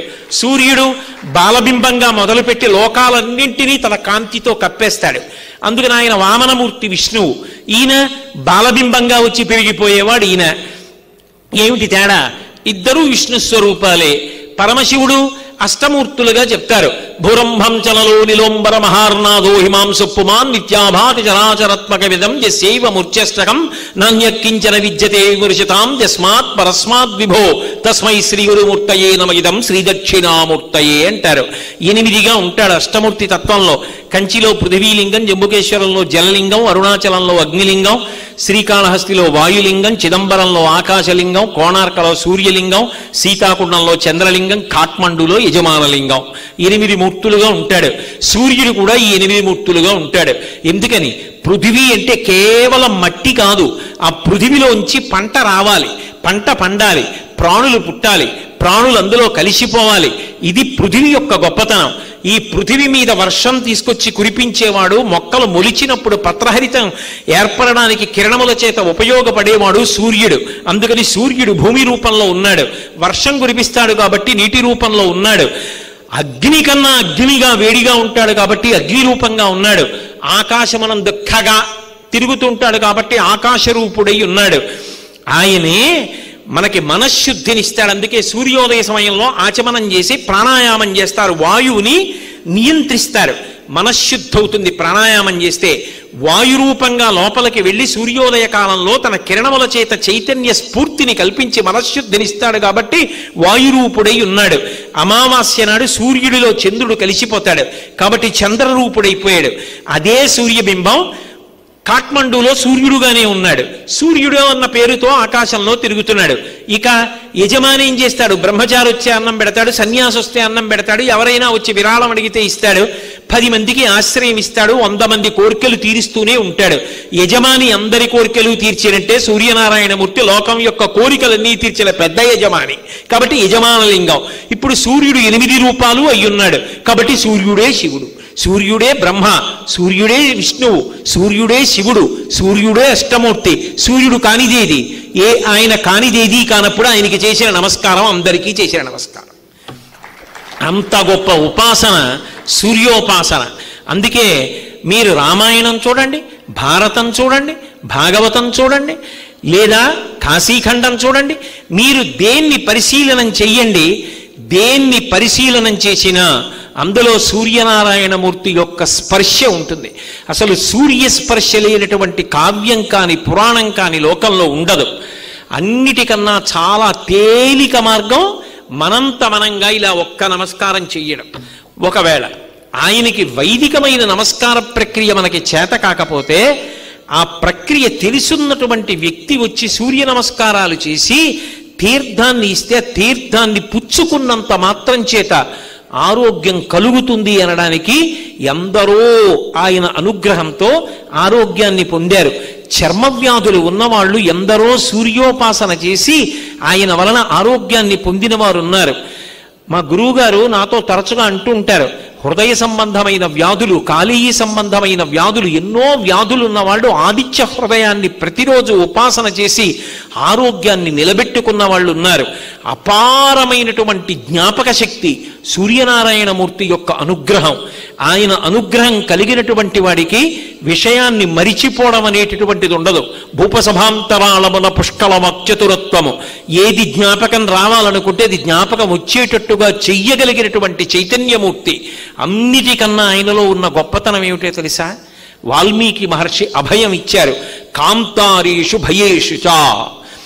మీరు అరణ్యంలో ఒక్కరూ వెడుతున్నా, మీకు ఎప్పుడైనా భయమేసిన, ప్రమాదం ఏర్పడుతోందనిపించిన, ఆపదలో చిక్కుకున్న, ఒక్కసారి ఉదయిస్తున్నటువంటి సూర్యబింబాన్ని కానీ ఒకసారి చూశారనుకోండి, మనసుని పట్టుకుంటుంది. ఈ ఒక్క విషయం బాగా మనసులో పెట్టుకోండి. మీరు భగవన్మూర్తిని చూసి కళ్ళు మూసుకున్నారనుకోండి, పట్టుకుంటుందని నమ్మకం లేదు. తిరుమల తీసుకెళ్లి వెంకటేశ్వర స్వామి ఎదురుగుండా నించోపెట్టి మళ్ళీ చెప్పు అని కళ్ళు మూసుకున్నారనుకోండి, ఆ మూర్తిని చూపిస్తుందని నమ్మకం లేదు. కానీ వెలుగుతున్న దీపం ఒక్కసారి మీరు అలా చూసి కళ్ళు మూసుకున్నారనుకోండి, మీ ప్రమేయం లేకుండా ప్రమిదలో వెలుగుతున్న దీపాలు మీకు కనపడతాయి. దీపాన్ని మనసు తొందరగా పట్టుకుంటుంది. ఎందుకంటే మనసుకి కిటికీలలో ప్రధానమైంది నయనం, నాయకుడిది. ఇది వెలుతురు పట్టుకుంటుంది. దీపాన్ని పట్టుకోవడం దానికి చాలా సులువు. దీపాన్ని పట్టుకున్న కన్ను మనసు సూర్యబింబం ఉదయించేటటువంటి స్థితిని చాలా తొందరగా పట్టుకుంటుంది. ఒక్కసారైనా సూర్యోదయం స్పష్టంగా కనపడే ప్రాంతానికి వెళ్ళి కూర్చొని బాగా మనసుతో పట్టుకుంటే, మీరు ప్రయత్నం చేస్తే మీ మనసు మీద ముద్ర పడిపోతుంది సూర్యోదయం. అరణ్యంలో ఉండండి, ప్రమాదంలో ఉండండి, ఆపదలో ఉండండి, ఆలోచన రాని స్థితిలో ఉండండి. అటువంటి స్థితిలో ఒక్కసారి ఉదయిస్తున్నటువంటి సూర్య బింబాన్ని మనసులో జ్ఞాపకానికి తెచ్చుకుని ఆదిత్య హృదయం చదివిన, 108 నామాలు చదివిన, సూర్య పంజర స్తోత్రం అని ఒక స్తోత్రం ఉంది, స్తోత్రాన్ని భావన చేసిన, ఏమీ అక్కర్లేదు, 2 చేతులు కైమోడ్చి ఆయనకి నమస్కరించిన, ఉత్తర క్షణంలో ఆయన కాపాడతాడు. అందుకే రాత్రి వేళ అన్న మాటతో సంబంధం ఉండదు. ఆయన చీకటి కదండి, ఉండడు కదా అన్న భయం లేదు. చీకటి వేళ అయినా సరే ఉదయిస్తున్న సూర్యబింబాన్ని ఉపాసన చెయ్యవచ్చు. ఒకప్పుడు రామకృష్ణ మిషన్ వారు ఆదిత్య హృదయాన్ని ఒక చిన్న పుస్తక రూపంలో వేశారు. ఆ చిన్న పుస్తక రూపంలో వేసినప్పుడు అట్ట మీద ఏ బింబాన్ని మనం పట్టుకోవాలో ఆ బింబాన్నే వేశారు. ఎంత అందంగా ఉంటుందో ఆ బింబం. ఒక్కసారి సముద్రపుటొడ్డున మీరు చూసి ఆ పుస్తకం దగ్గరుంటే ఇలా అట్ట మీద బింబాన్ని చూసి కళ్ళు మూసుకొని మీరు ఆదిత్య హృదయం చదివితే గొప్ప పట్టిస్తుంది. గురుముఖత ఉపదేశం తీసుకోవడం మరీ మంచిది. 108 నామాలు చదవడం చాలా శ్రేష్టం. సూర్య అన్న పేరు అంత గొప్పది. మహానుభావుడికి 1, 2 ఎన్ని పేర్లు. లోకబాంధవుడని పేరు. ధర్మం అంటే ఆయనకి ప్రాణం. అందుకే ధర్మమంతా ఎవరి మీద నిలబడుతుందంటే సూర్యుడి మీద నిలబడుతుంది. సూర్యోదయం అయింది, సంధ్యావందనం. సూర్యాస్తమయం అయింది, సంధ్యావందనం. సూర్యుడు మధ్యలోకి వచ్చాడు, మాధ్యాహ్నిక సంధ్యావందనం. తెల్లవారుజాము పూజ. సూర్యుడు అస్తమించాడు, భోగం, నిద్ర. సూర్యోదయ సూర్యాస్తమయాల్ని బట్టి ధర్మం మారుతూ ఉంటుంది. అసలు లోకంలో ఎవరికైనా ఉత్తేజాన్ని ఇవ్వగలిగిన వాడు ఎవరంటే సూర్యుడు ఒక్కడే. ఎందుకనంటే మీరు చూడండి, అవకరాలన్నీ ఆయనకి సంబారాలుగా ఉంటాయి. ఆయన రథానికి ఒకటే చక్రం. సప్త సప్తిర్మరీచిమాన్ అని 7 గుర్రాలని చెప్తారు, కానీ ఏదో 7 వారాలకి సంకేతంగా నిజానికి ఒకటే గుర్రం, ఆకుపచ్చ గుర్రం ఒకటే ఉంటుంది. ఒకటే గుర్రం, రథచక్రం ఒక్కటే. సారథి అనూరుడు నడుము వరకు కింద భాగం ఉండదు, నడుము పై భాగమే ఉంటుంది. గుర్రాల్ని పట్టుకునే పాశాలు, సర్పాలు. ప్రయాణం ఆధారం లేని ఆకాశం. ఏ రోజైనా ఒక్క క్షణం ఆలస్యంగా వచ్చాడా? నా దగ్గర ఇది లేదు కాబట్టి చేయలేకపోయాను అనకో. నీకు ఈశ్వరుడు ఏది ఇచ్చాడో దాంతో నువ్వు లక్ష్యాన్ని సాధించాలంటే సూర్యోపాసన చెయ్యాలి. అందుకే పిల్లల్ని సూర్య నమస్కారాలు చేస్తూ సూర్య ధ్యానం చేయమని చెప్తారు. నిరంతర పరిశ్రమకి పెట్టింది పేరెవరంటే సూర్యనారాయణమూర్తి. ధర్మ సంరక్షకుడు ఎవరంటే సూర్యనారాయణమూర్తి. చైతన్య స్ఫూర్తి దీప్తి ఎవరంటే సూర్యనారాయణమూర్తి. అంతేకాదు, ఆయనని మించిన గురువు లోకంలో లేడు. శ్రీరామాయణం ఉత్తరకాండలో హనుమ ఇంద్రుడి యొక్క వజ్రం చేత కొట్టబడి కింద పడిపోతే దేవతలందరూ వచ్చి వరాలు ఇచ్చారు. పరమశివుడు అన్నాడు, నా పాశుపతాస్త్రం చేత ఈయన బంధింపబడన్నాడు. బ్రహ్మగారు అన్నాడు, నా బ్రహ్మాస్త్రము చేత బంధింపబడన్నాడు. అందరు అన్ని వరాలు ఇచ్చారు. ఒక్క సూర్యుడు మాత్రం ఒక విచిత్రమైన వరం ఇచ్చాడు. ఈ పిల్లవాడు పెద్దవాడై విద్యాభ్యాసం చేసేటటువంటి కాలం వచ్చినప్పుడు నేను ఈయనకి శాస్త్రపాఠం అంతా చెప్తాను. దాని వలన ఏమవుతాడో తెలుసా? ఏన వాంగ్మీ భవిష్యతి. ఇతన్ని మించిన విద్వాంసుడిక లోకంలో ఉండడు. సూర్యుడి శిష్యుడు. అని ఇలా హనుమంతుణ్ణి చూపిస్తే ఇక అతన్ని మించినటువంటి విద్వాంసుడు లోకంలో ఉండడానికి వీల్లేదు. అలా పాఠం చెప్తాను. గురు శిష్యులంటే సూర్యుడు హనుమే. అందుకే నాకు ఎక్కడైనా హనుమ కనపడి ఆకాశంలో సూర్యుడు కనపడితే ఒక్క క్షణం మనసు పరిపరి విధాల ఆలోచిస్తుంది. అందరు శిష్యులు లోకంలో ఒకలా నేర్చుకుంటారు. సహనా వవతు సహనౌ భునక్తు సహ వీర్యం కరవావహై తేజస్వినావదీతమస్తు మా విద్విషావహై అని గురువుగారు కూర్చుని శిష్యుడికి పాఠం చెప్తారు. ఒక్క సూర్యుడు ఆగి పాఠం చెప్పడానికి అవకాశం లేదు. ఎప్పుడు వెళ్ళిపోతుంటాడు, నిరాధారమైన ఆకాశంలో వెడుతూ ఉంటాడు. అలా వెళ్ళేటటువంటి సూర్యుడి దగ్గర పాఠం నేర్చుకోవాలంటే ఆయన పక్కన నిలబడి పాఠం నేర్చుకోకూడదు. ఎందుకని గురువు గారి కన్నా ఎత్తులో ఉండడానికి వీల్లేదు. గురువు గారి కన్నా కిందకుంటే ఆయన వెడుతున్నది వాయుస్కంధాల్లో వెడతాడు. సూర్య రథం వెళ్ళేటప్పుడు జరిగే చమత్కారాలు చెప్తారు. అది వెడుతున్నప్పుడు రోకళ్ళ లాంటి గుర్రాల కాళ్ళు ఒక్కొక్క చోట దిగబడి పైకి లాక్కుని పరిగెడతాయిట గుర్రాలు. అలా వెడుతున్నప్పుడు పక్కన వెడుతూ సూర్యుడి యొక్క మాట వినపడకపోవచ్చు. పైగా గురువుగారితో సమానంగా ఇలా ఉండి పక్కకి తిరిగి చూస్తూ పాఠం వినడం అనేటటువంటిది యోగ్యమైనటువంటి శిష్య లక్షణం కాదు. గురువుగారికి అభిముఖంగా ఉండి నమస్కారం చేస్తూ వినాలి పాఠం. సూర్యుడు నిరాధారంగా ఆకాశంలో ముందుకు నడుస్తూ ఉంటే హనుమ ఇలా నమస్కారం చేస్తూ కొంచెం కిందకుండి సూర్య తేజస్సుని తట్టుకుంటూ ఆయన చెప్పిన వేదపాఠం వింటూ వల్లె వేస్తూ వెనక్కి నడుస్తూ పాఠం విన్నారు. అటువంటి గురు శిష్యులు లోకంలో ఎక్కడున్నారు? ఏన వాంగ్మీ భవిష్యతి, ఆయన లాంటి విద్వాంసుడిక లేడు. నిస్వార్థమైనటువంటి జీవనం సూర్యుడే ఉదాహరణ. గ్రీష్మ ఋతువు వచ్చింది, అన్ని జలస్థావరాల్లోంచి నీళ్ళన్నీ లాగేస్తాడు. తాగిన నీళ్లు కూడా లాగేస్తాడు చెమట రూపంలో. ఏం చేస్తాడు? ఇవన్నీ మళ్ళీ వర్షాకాలం వచ్చేటప్పటికి తీయటి నీరుగా మార్చి మేఘాల ద్వారా వర్షించేస్తాడు. తాను ఉంచుకునేది లేదు. ఎంత సంపాదిస్తాడో అంతా లోకహితానికి ఇచ్చేస్తాడు. కాలం రూపంలో కదులుతుంటాడు, సమస్త ప్రాణుల్ని పడగొట్టేస్తాడు. ఆయుర్నశ్యతి పశ్యతాం ప్రతిదినం యాతి క్షయం యవ్వనం ప్రత్యాయంతి గతాః పునర్న దివసాః కాలో జగద్భక్షకః లక్ష్మీస్తో యతరంగభంగ చపలా విద్యుచ్చలం జీవితం తస్మాన్ మాం శరణాగతిం కరుణయా త్వం రక్ష రక్షాధునా అంటారు శంకరులు. సూర్యోదయ సూర్యాస్తమయాల్లో లోకుల యొక్క జీవితాలన్నిటినీ గ్రసించేస్తున్నాడు. అటువంటి మహాద్భుతమూర్తి, అటువంటి సూర్యబింబాన్ని ప్రతిరోజు చూసి నమస్కరించేటటువంటి అదృష్టం ఉన్న ఏకైక ప్రాణి మనుష్యుడొక్కడే. నిజంగా ఆ సూర్య వైభవం వింటుంటే అసలు ప్రాతకాలంలో సూర్యబింబాన్ని చూడకుండా ఉండలేం. సూర్యుడు తన గమనం ద్వారా, తన చేష్టితముల ద్వారా, తాను చేసేటటువంటి కర్మల ద్వారా లోకానికి ఎన్ని పాఠాలు నేర్పుతుంటాడు.